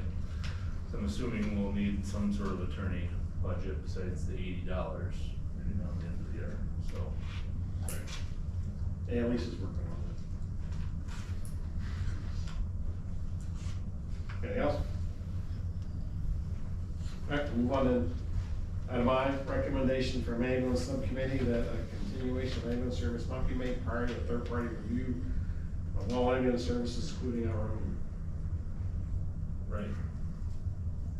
That item, you know, I mean, it popped up as an item, but that was the recommendation, and I think it's self-explanatory in the ambulance subcommittee that we don't, make a decision on a contract without us completing our work.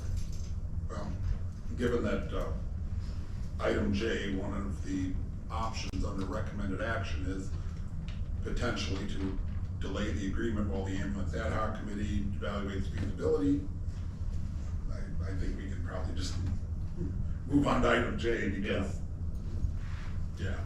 One thing I just wanna bring up, and I'm just curious, if I can just vote or get a vote from the trustees here, how many of you guys are aware of like Alex's numbers on the ambulance service? Have you seen them, work through them?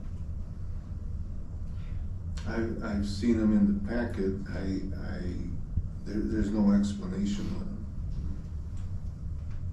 It's been probably around 6 weeks since I've seen him, but. Because I mean, I'm gonna say, I saw some spreadsheet that was done quite a while ago. A couple spreadsheets, I thought. Right, cause I mean, this is all kind of coming up to like, I was talking to one of the committee members from Clip, and he had asked me if, you know, I've really seen these numbers, and I said, really I really don't know anything about it.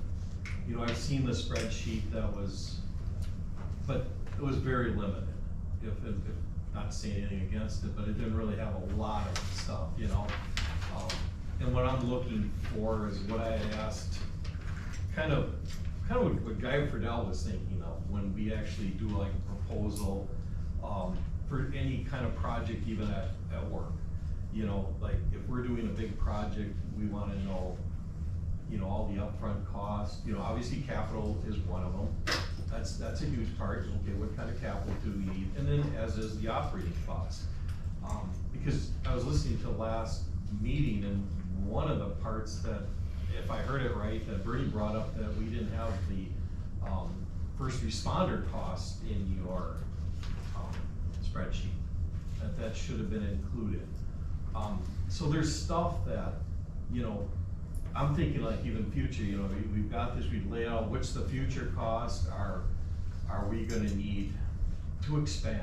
Like when me, Ken, and Teresa went over to Riverside, I mean, they had this like really nice building. I mean, they had like storage for medicine. Do we have any of that? I mean, and stuff like this, I would like it in writing so you can literally see, so that, you know, what are all the costs, all the, you know, everything in writing, because, you know, I've heard so many different scenarios, I don't know personally what is right. And that's kind of where I'm coming from, why I just really don't know. And, you know, I can be called, you know, uneducated, but when it comes to that, I don't know what the final project, you know, final cost is, and what it would result to the taxpayers. And, you know, it's not just from me getting that, I'm getting tons of questions from a lot of people. I know one of the things that you guys talked about at the subcommittee there is that, you know, the most of the public thinks that we get free ambulance service.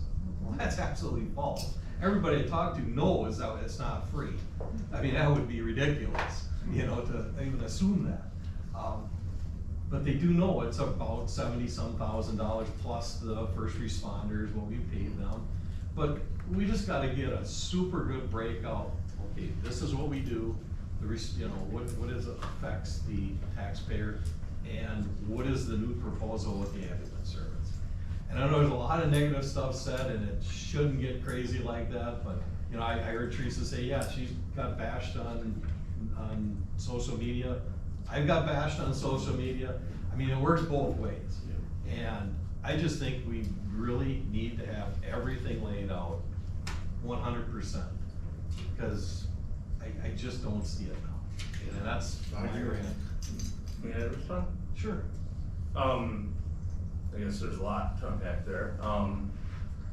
Well, I know we have an opening on the ambulance subcommittee, which, you know, I mean, I think perhaps you might be a good addition to that, to hear out, you know, firsthand some of this. I know I've offered to walk it through, with you, but, you know, to go through each of these pieces, you know, say there isn't much there, right? There's a few scenarios we looked at, right? And the way I see it, it's really not that dissimilar to planning for a power plant, really. I mean, because you've got all the different aspects of it, but you gotta look at different scenarios, right? When we talk about the different types of staffing models, the idea of that was to look at it so that it would be, you know, what would be the impact if we did have to go to a full-time, including benefits, staffing model, right? So there is a scenario on that. There's a scenario with a higher wage expense than was projected.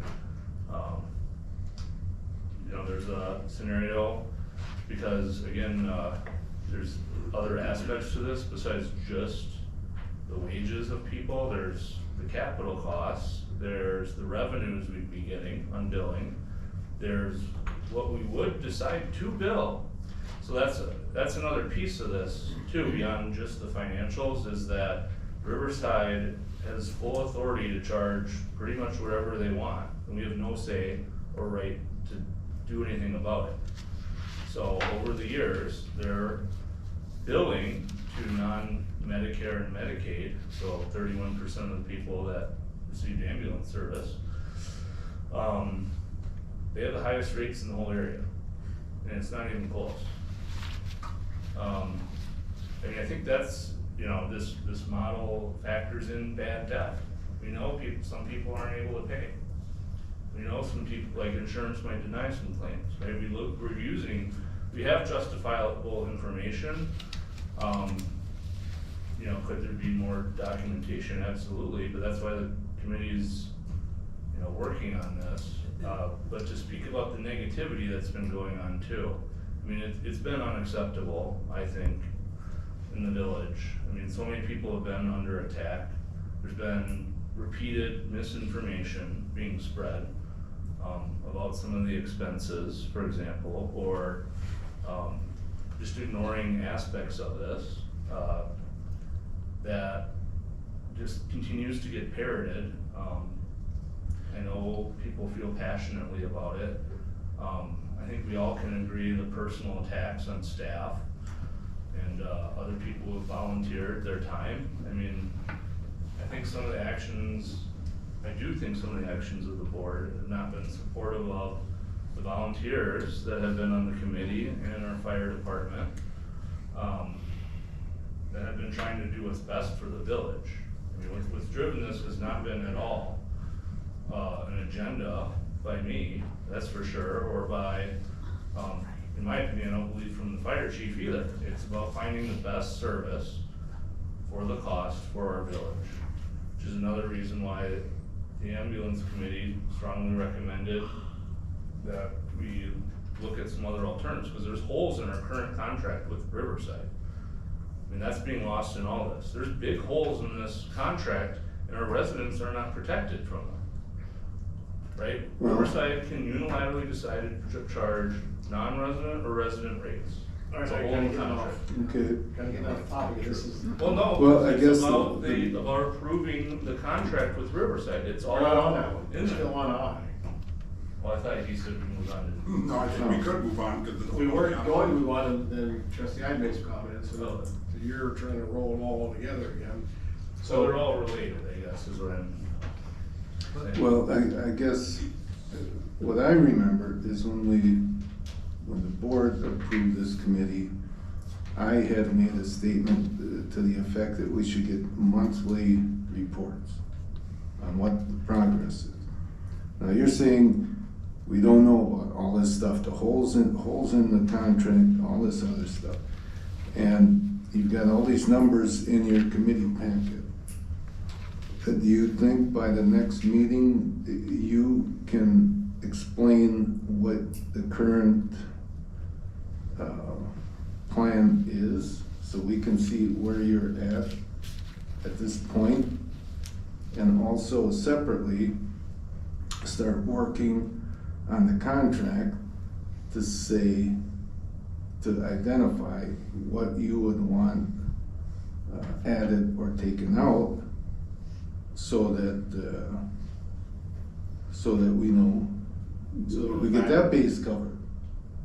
So we're back to what we want is gonna be, what is the actual cost of what we're trying to get accomplished. Well, we have the cost, but whatever they're talking about, the flaws in the contract, Could change that. yeah, I mean, bring to the board the issues that you have, what you'd like to see changed. And then the board could vote to send it to Riverside, see what they say. So that base would be covered. And in the meantime, I think I said this at the last meeting, we have this option pretty well nailed down. We know what it's gonna cost us.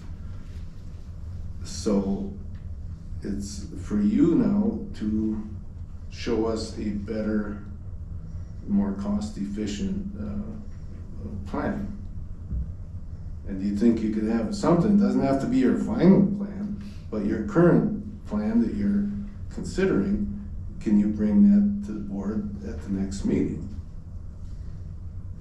Yeah, maybe, let's just say a 20-minute, we don't want it all night, but 15 or 20-minute review of what you got going. And I guess another really big issue for me where I'm trying to figure out is, like, Mosinee has, what, 600 calls usually? So that's a lot more money. No? They are EMT basic, so Okay. they can only bill at a basic level, so their rates are lower, So, which means revenue is lower. so that's the stuff that it'd be nice to know, cause I know you had said that they're hurting, that department's hurting. And I know, stuff from other departments, I know, like, I remember at that one meeting, even Chief Joling, the old police chief, I went up to me and was like, you guys gotta see Nakusa, they failed miserably, you know. And All right, I think we're getting off again. But just, it's all kind of top, to me, part of this whole package that I'm just trying to figure out. I mean, I think it's fair. Can I just respond to one of his statements, Chris? This is gonna be the last item we're gonna have on this. So go ahead. You made a statement about some people bringing some things to you. Those are exactly the words that were used out on social media by the resident. I'd ask you to listen to the ambulance subcommittee meeting yourself, because those statements are not accurate as to what was discussed. Cause I listened to the last one in full detail. I mean, I did listen to the last one, just to. Thank you. All right, anything else on this? An aye. Correct. Okay. And next time, Alex, if you guys are gonna bring something from your committee, have Lisa come page, Okay. because these H and I didn't have come page. And that base is covered, and, you know, people apparently have said we're trying to ramrod this through, but like Mr. Coyle said, gives options. You don't have to, you know, vote to approve it tonight, but it's something that we have, that we can rely on and keep it in mind as an option for the moment until we see something better plan.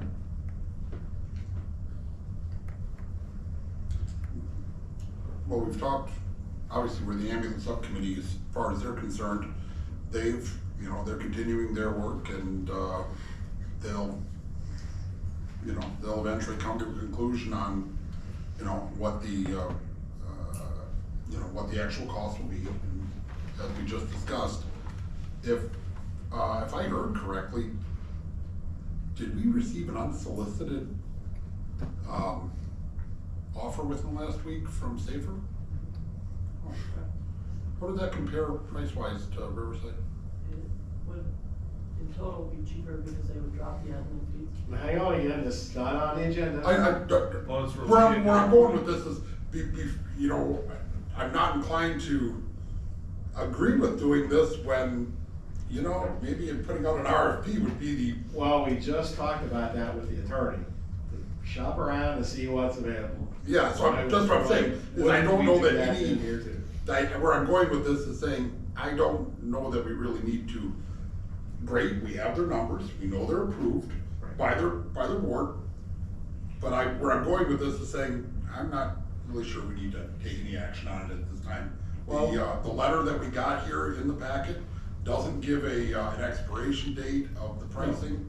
So we have, given the comments of the holes in the contract, right?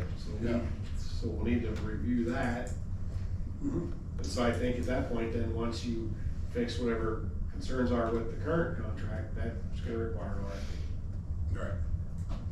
So that's kind of where I was going with it, is that at this point, based on kind of what I'm hearing and what I'm seeing, is that, the logical decision here would be I'd make a motion to, delay, any agreement with Riverside at this time. Delay any action on making an agreement with Riverside. Second. All right, got a motion by Kelly, and a second by Alex to delay action on approving a contract with Riverside. Any further discussion? Yeah, I guess my only point, I mean, I know that was a discussion of the ambulance subcommittee, in conjunction with a strong recommendation from the department head or fire chief that it go to RFP, rather than just entering into, you know, a contract with Riverside. Yeah, I think. Well, that was the original discussion, right, way back when, it's what's Riverside gonna do, and it was all over the place.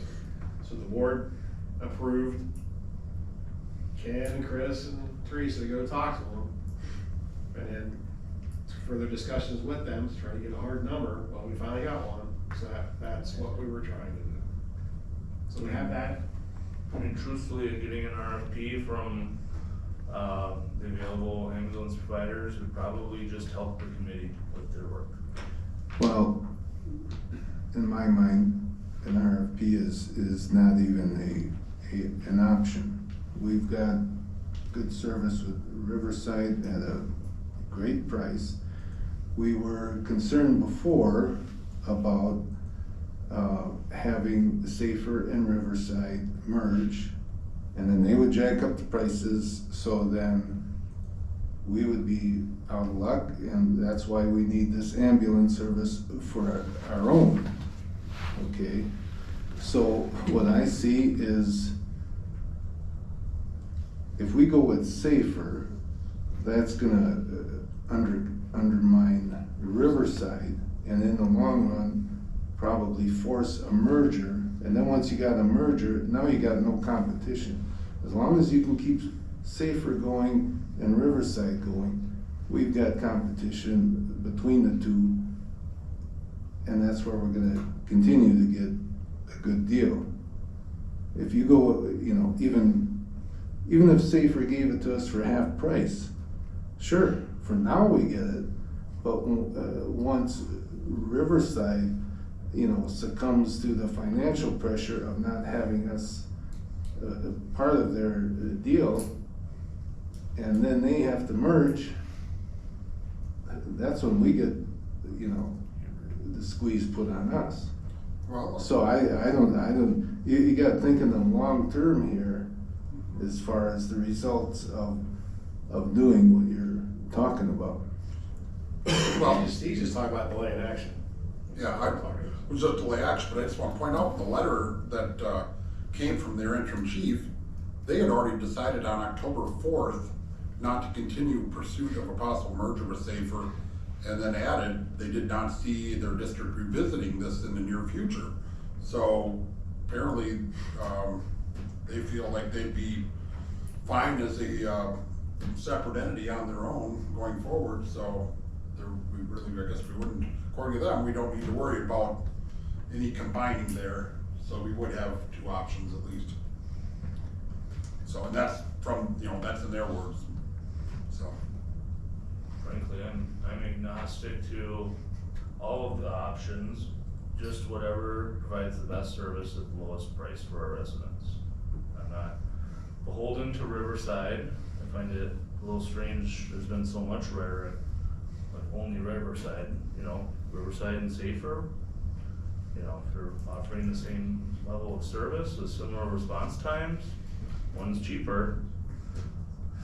Well, I'll just point, Alex, you probably are not aware, but the reason we're with Riverside is because Teresa was pretty unhappy with Safer and the way that they were so-called disrespecting our people at the scene.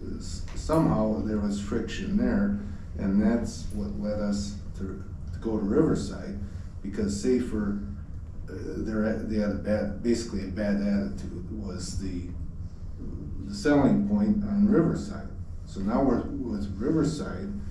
I don't see, or I haven't heard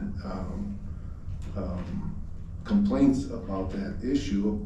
It seems like they're working together pretty well. So there too, why are we going back to Safer, or potentially going back to them, if we left them because All right, the that's chief getting didn't off like the her topic. thing, Yeah, we are. We keep getting off topic, and I'm getting tired of saying it, okay? So, the motion is delay action. Any other discussion on the motion? Hearing none, all in favor say aye. Aye. All opposed? Motion carried. All right, moving on to item K, committee on elected official compensation. As far as I know, this started at APC, originated at APC, it came to the board. APC wanted committee members' rates raised. Came to the board, Alex suggested the village board members' rates be raised. And then it went back to APC. And now it's back to us, and I don't see any reason for raising What do you mean? anybody's pay. What are you talking? I'm not an APC. I know that, you're on the board. It came to the board once, Right. Well, and that's where I you recommend kind of one tacked family on because I didn't know the when it trustee was thing last to it. revisited. I don't know how you can, I don't appreciate having this all pinned on me. Well, the issue came to the board for committee member pay raise. You suggested the village board also get a raise, and then went back to APC. And whatever happened at APC, now it's here. Yeah, so we talked about it again, and then it was also brought up that the municipal judge hasn't had a raise Since he got hired. since he's been hired.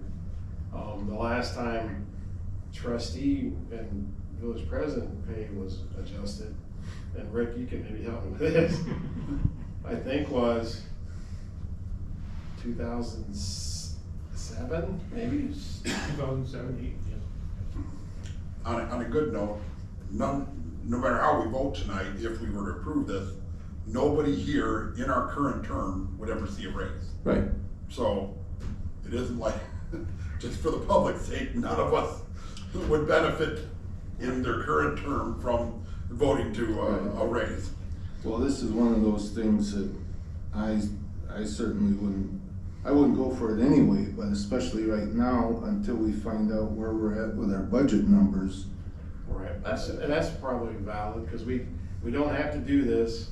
We can wait till February and revisit this. Yeah, wait till the meeting before the election, whatever. Neighboring communities get paid. There's time with it. So, just so you guys know, in tomorrow night's meeting, the spreadsheets that you guys are looking at, I did put these,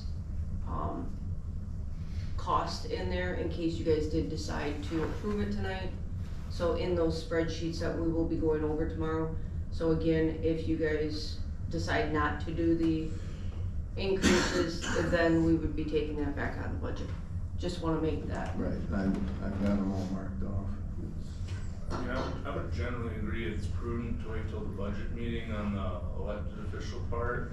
I think the total dollar amount for the committee members though, cause they're volunteers, I mean, it's not a huge amount of money,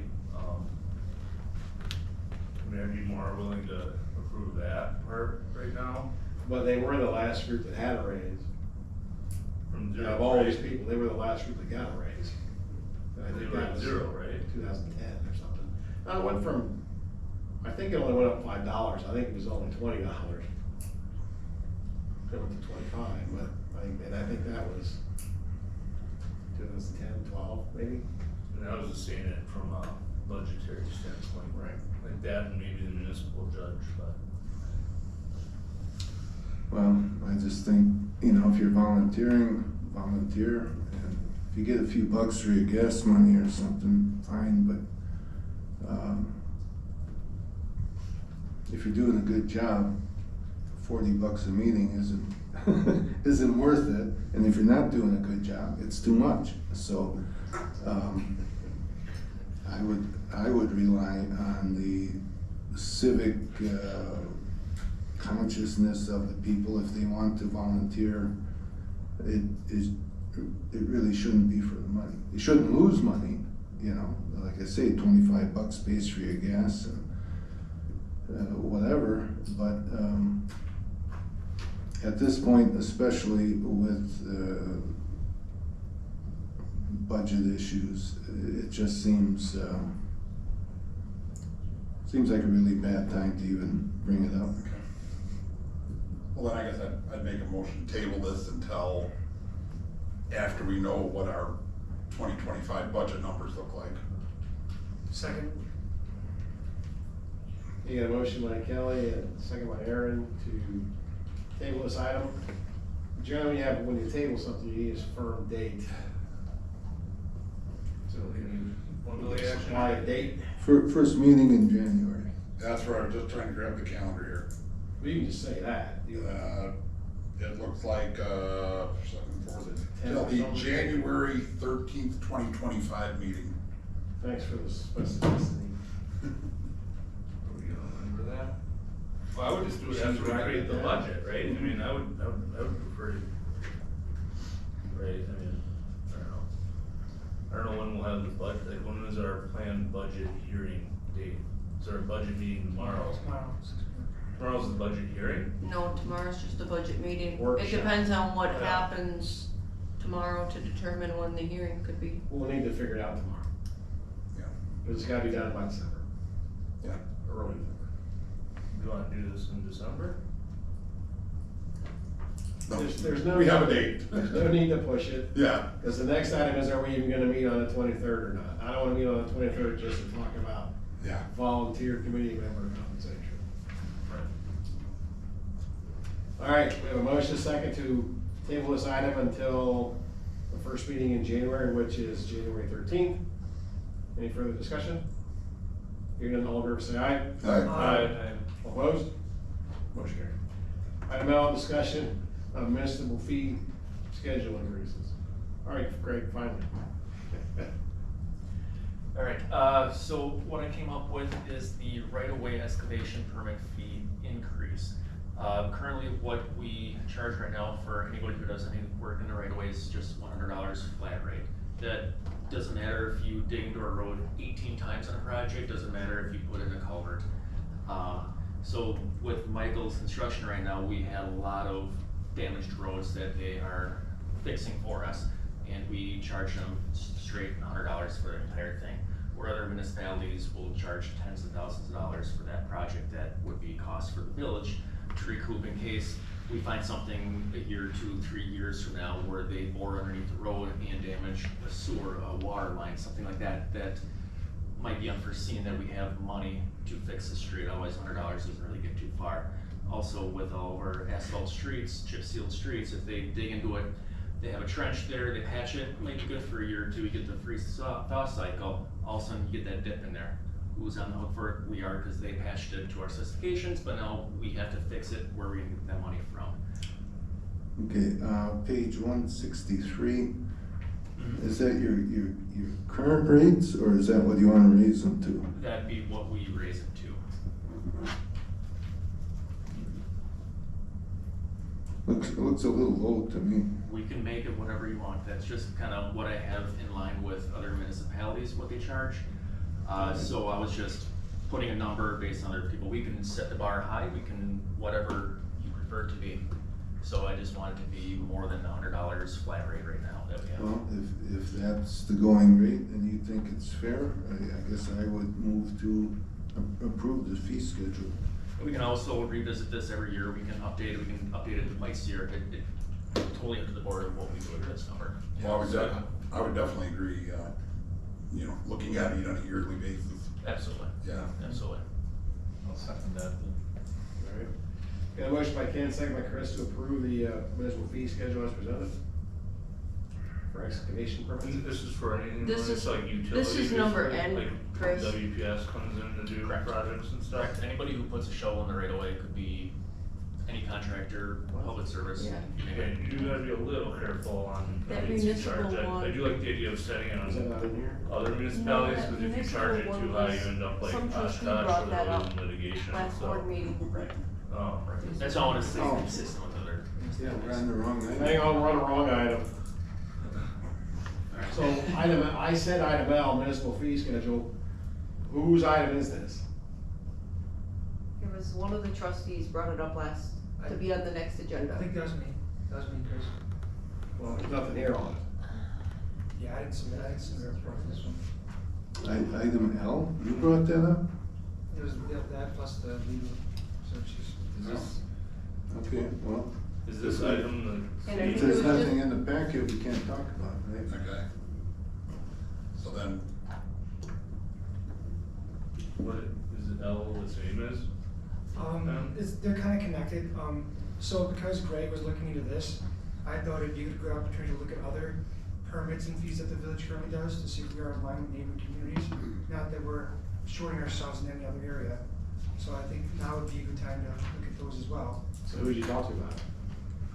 We just talked about that, well, it was discussed briefly at the club committee, but nothing was brought forward.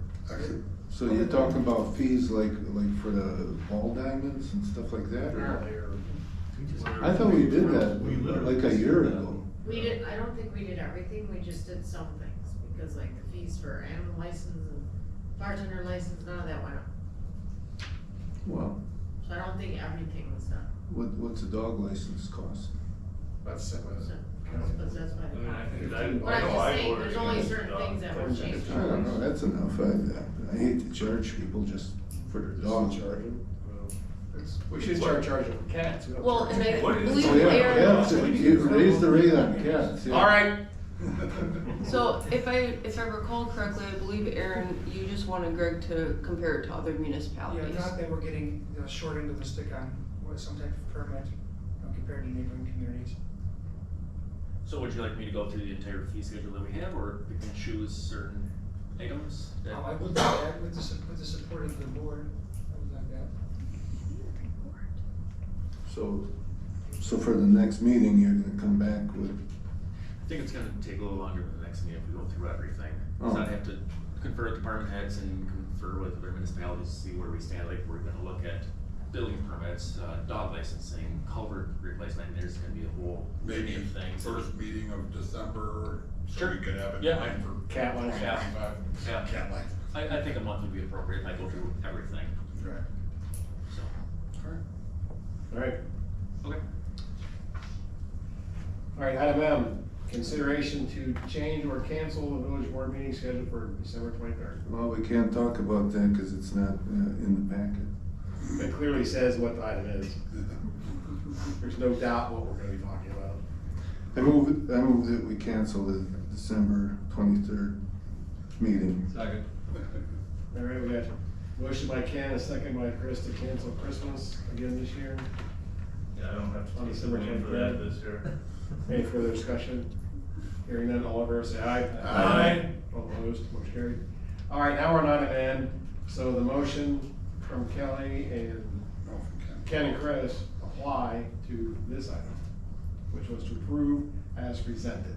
The discussion was potential reviews maybe annually. can. Yeah, But that wasn't part of the motion. yeah, it wasn't very much. Any other discussion? All right, go ahead and call the roll, please, Bonnie. Alex Vidvik, Yes. Chris Iden. Yes. Kelly Coyle. Yes. Aaron Mishka. Yes. Ken Charneski. Yes. Chris Bull. Yes, motion carried. That will go into effect then tomorrow. So any new excavation permits we receive, we'll send us out. Fantastic. We'll send out, for major people that get to. They typically do those. We'll send them out a reminder saying, hey, this just was voted on Monday night, so. Do we have fees on sand pits? Non-metallic mining, we need, Just would be whatever is under the conditional use permit. Right, Craig? I don't know, because that'd be Peter's. Yeah, it's some- something like 25 cents a yard or something that they Yeah, take out. usually municipalities do have something for mining, so I'll look into that with my whole. Yeah. Yeah, if you have anything else you wanna add to the fee schedule, feel free to send it my way, that we can take a look at. Very good. All right, moving on to item O, budget amendment number 9, movement of budget funds to cover village property liability insurance expense. So during the 23 audit, the property and liability insurance got calculated for 24, and in Fund 221, it was short by $837.74. There's an extra $1,100 in the computer program support, because while we budgeted for 2 of these programs, we only needed 1.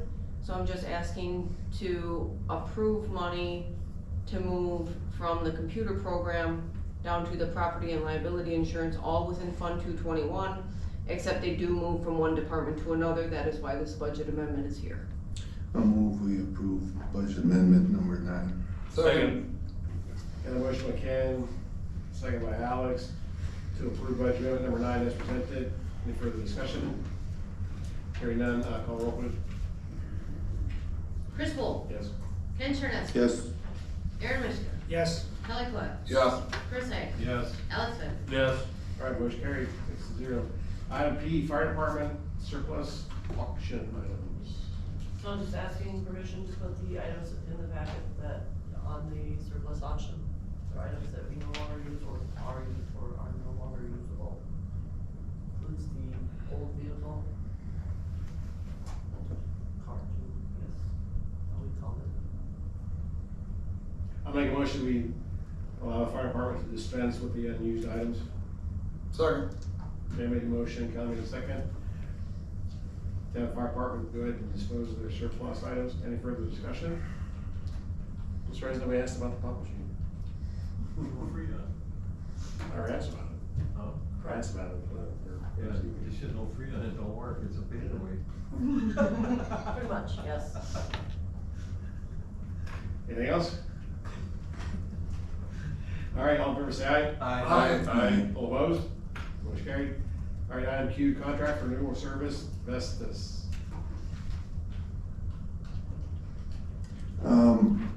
I don't get this, I mean, you got a bunch of numbers here, what, I don't see that. Well, first of all, it's cost for or anything, it's for the floor mats out front, right? as well as public works clothing.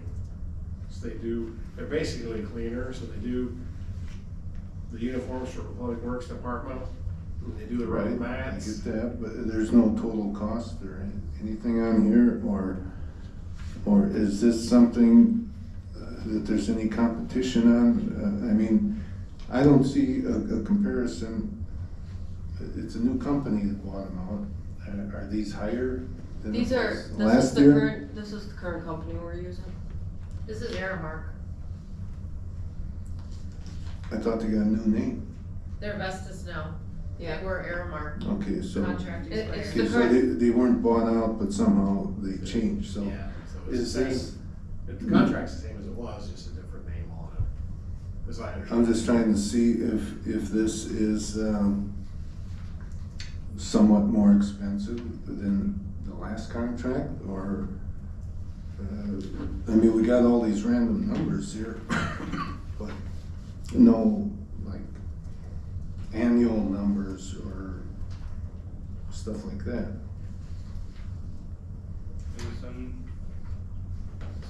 So we don't know, you know, for These paying guys- 50% more than we were, or are we, you know, getting it for less, or what? Well, it's not random, and it tells you exactly what it is.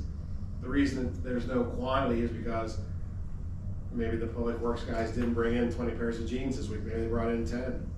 It's that, the clothing part of it is solely based upon what the guys bring in to Right. clean. There's quantities right here for the mats. And it says quantity of 14, and they're changed weekly. Okay. And how does that compare to what we were paying? This It's is the the company that same, we're paying. it's the same numbers, Same cost per item. yeah, Oh. just a different logo. I think, correct me if I'm wrong, Lisa, the reason, the reason we're looking at this is because they changed the name and they want a current contract with the new company name. Okay, and what's this 7% API business about? So if you finance it, What? if you finance it, Oh, and we don't finance it. okay. What is this proposal? It says, based on the previous service with Vestas, the decision to renew the contract for uniform apparel and non-garment services will significantly impact operational efficiency and employee satisfaction. Yeah, that's a question I have too, because that kind of spills over into the minutes, the next minutes here. Is this being written by AI? Where are you guys talking about? Well, the wording is so weird. Page 174. Well, meaning if we go with his contract, we can keep smooth operation here. If we don't go with the contract, we're gonna have dirty garments, we're gonna have dirty rugs. Oh, yeah. I see, Well, I get it now. I thought it was like maybe saying they had a problem with it or something. Well, it's just, No. it's just the way it's worded. It makes me think it's AI that's doing this. I move we approve the contract as written with, Vestas. Sorry, I was confused between them and Airmark, Second? All right, got a motion by Alex, a second by Aaron to approve the contract with Vestas as presented. Any further discussion? Hearing none, I'll call the roll, please. Alex Vendick, Yes. Chris Iden, Yes. Chris Gold, Yes. Ken Charneski, Yes. Aaron Mishman, Yes. Kelly Clark. Yes. All right, motion carries 6-0. Item number 6, consent agenda, we just have that September 23rd minutes. Yeah, I got a couple issues here. What Alex was just talking about, if you look at item L, it says insurance renewal was reviewed with acknowledged minimal insidious inflation incremented premium adjustments responding to newer police applications and asset amalgamations evaluated thoroughly by village financial consultants. So who said that? Well, that's what I'm saying. Why is this worded so weird? Is that in the minutes? Yeah. That's Yeah. part of It's right our, here. that's our program, our Muni Code Agenda Minutes program. Okay, so is that artificial I was intelligence? gonna say, is it becoming self-aware? No, I don't think it's the same thing, Ken. It reads a transcript. Yeah. Okay, well, So if it's reading a transcript, that is it. well, that's what AI does, you know, but, I don't care if, I'd rather have a human, you know, really write it. And there's other Today's agenda. comments in here that are worded weird, but that was the worst one. Just go to today's packet. Hang on.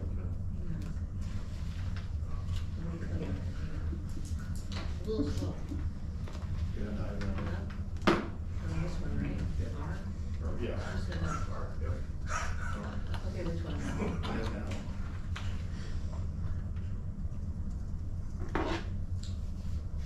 Oh, that's program road, it's always Would gonna we like to die. dumb it down a little bit? Is that what- No. Make it make sense. At least make it sound like- It's dumbed down enough, it's just using big words. Just doesn't make, yeah, it's kind of. So evidently What do you want listens, to know? it listens to the recording and then creates. Well, Yeah, that's right, what- right, that's what it looks Doesn't like. make any Talking like sense. that all the time. Oh, yeah, because they must have been quoting me. Huh? Okay, the other issue I have is item J, there's no vote. And there too, it says the board ensured unanimity of purpose for careful evaluation. That's weird, but there's no vote there to show that the item failed on the tie. You would be correct.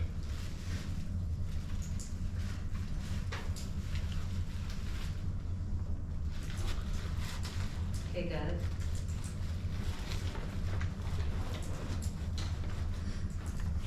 Anything else? That's all I got. Anybody else have anything? All right, so is there a motion to approve as amended? I'll make a motion to approve as amended. I'll second. Chris made a motion, I made a second, Chris made a second to amend, to approve the minutes as amended. Any further discussion? Hearing none, all in favor say aye. Aye. All opposed? Motion carried. Item 7, previous meeting minutes, July 15th. Plan Commission, questions, comments? Thank them for the minutes. Item T, August 15th, ABC minutes. Questions, comments? Thank them for their minutes. August 19th, Plan Commission minutes. Questions, comments? Hearing none, thank them for their minutes. Item V, September 3rd, Utility Commission minutes. Questions, comments? Thank you for the minutes. September 16th, Plan Commission minutes. Questions or comments? Thank them for those minutes. Item X, September 19th, ABC minutes. Questions or comments? Thank them for those minutes. Item Y, September 26th, special ABC meeting. Questions or comments? Thank them for their minutes. Item Z, October 2nd, ambulance subcommittee meeting minutes. Questions or comments? Thank them for those minutes. Item 8, consideration of items for future agendas. Wait, I have just a comment on all these minutes coming in. Can we get the minutes like within the cycle of like 1 month, you know, so we don't get a whole bunch of them at one time like this? Yeah, we can move that. Yeah, I just noticed that they weren't on there, so I emailed everybody, hey, we're missing minutes, so they threw them on there. Okay. I guess you gotta keep on top. Anything else, anything for future agendas? Yeah, I got a few of them. Okay, the RFP for the auditing companies, do we Yep, need yep. to discuss that, or can we just agree to have it done? Well, Okay, because the sooner the better, because it, well, they've already sent a contract they want signed for next year already. well, right, because they're supposed to be signed like in September, because by the time we get around to signing it, they're booked up, you know, through July or something. So this other one, the sooner the better, that we can get these other proposals. Yeah, we'll have it on the next agenda, 100%. What? It'll be on the next agenda. 100%. Okay. Okay, well, and, okay, we've got the water plant going, the water treatment plant, I'm not sure when it's gonna be online. I'd like to have a discussion about eliminating the sodium fluoride injection, because there's been a lot of issues with that, like for 50 years. And there's been a recent federal case where the judge has determined that these levels of fluoride likely to cause brain damage in children. So I don't see the purpose of keeping it. Okay, another one, I thought a couple months ago, we were talking about a performance evaluation for the clerk. That's not been done as far as I know. So I think that should come up sooner the better. Yep. Along with, you know, there's issues, you know, with the elections and stuff, needs to be discussed. And also, Chris, I don't know if you remember, 2 or 3 years ago when Cindy was the clerk, I brought up the issue of, you know, all the department heads do a monthly report except the clerk. And at that time, we said, yeah, she should do one too. So I think, and I don't know if this needs a you know, agenda item meeting, but as a department head, especially when there's no administrator, I think the clerk should do a report just like all the other department heads. Because there's stuff going on. At the time, we didn't know, well, what's Cindy gonna write about? But she actually had quite a bit to report, so. So what's the agenda item? What? Well, the agenda item, unless we can just agree by consensus, it would be to have the clerk, Well, do we a can't- monthly report, just like all the other department heads. Well, this isn't an item to give direction to staff. This is an item for a future agenda item. So is that what you're wanting for a future? Well, that's, He's asking, can we agree to do that, or does it have to come to the board? I I mean, if mean, we can't agree on it right now, then it's gonna be an item for next agenda. That's basically what he's asking. I mean, I guess I'd prefer that to be an item for future agenda, because it seems vague. Right? well, Yeah. no, That's it. it's vague. No, it's item for next agenda, it's, Okay, he's not gonna agree to it, so it's. yeah, okay, fine. Anything else? I would just wonder, I mean, we have a vacancy on the ambulance subcommittee. Chris, would you wanna join? Honestly. Well, Okay, that's the other that's thing. not what this is about. Wait, that's Well, the I other mean, thing, I would we, say it's So, item so the number way it works is, I make the appointments, you got a Okay. recommendation, you Right. come talk to me. Right? he didn't invite me.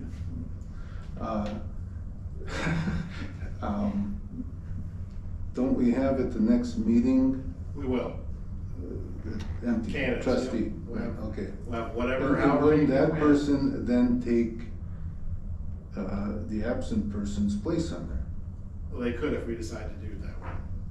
Well, that's what happened last time when Sean got on. I forgot what happened with Sean. Remember Tapper didn't want to be on your committee or something, right? Yeah, he didn't wanna move off ABC or something. Something, well, Sean was on the APC, then he became a trustee. He had to get off, but. Somebody, Tapper would- one or the you other want had to get Tapper- off. You want to Tapper to switch so that Sean can stay on Right. ABC. Yeah. Tapper wouldn't move. But the point is, wait, wasn't it intended that the replacement, well, yeah. Yeah, generally No, it's it how doesn't it matter, we will figure it out. That's generally how it works, so. Depending on who the applicant is, it may be Yeah. the same situation. Could be, Right, yep. could be a committee member that we appoint as a trustee, and then that would open up a spot on that committee for somebody else then, or something. Right. But yeah, though, so at the next meeting, we'll have however many candidates we have for open trustee to select. When is the deadline for applications? It's 30 days. 30 days from when she gave, so they're all gonna give their presentations at that meeting. Okay. That's correct. Anything else for next agenda? That's enough for this time. All right, then, so we're up to item number 9. I'll make a motion to adjourn. I'll second. I made a motion, I made a second to adjourn. Any further discussion, hearing none, all in favor say aye. Aye. Opposed? So carried. All right, you guys, before you take off, can we all come around here and talk about what we're gonna do with Pete? You know, across the road.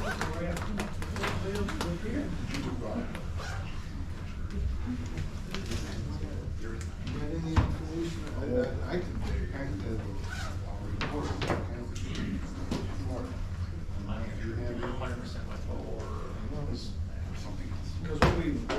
Everybody's concerned about PFAS, and yet this stuff's much. Oh, we gotta wait until the UC meeting anyhow, before you give an update, cause UC's got a vote. No, the guy up there, Becker Hoppy, because we pushed off, so UC was supposed to meet on November 5th, and that got, pushed off. I know. With that one getting pushed off to the 12th, the board meets on the 11th. So they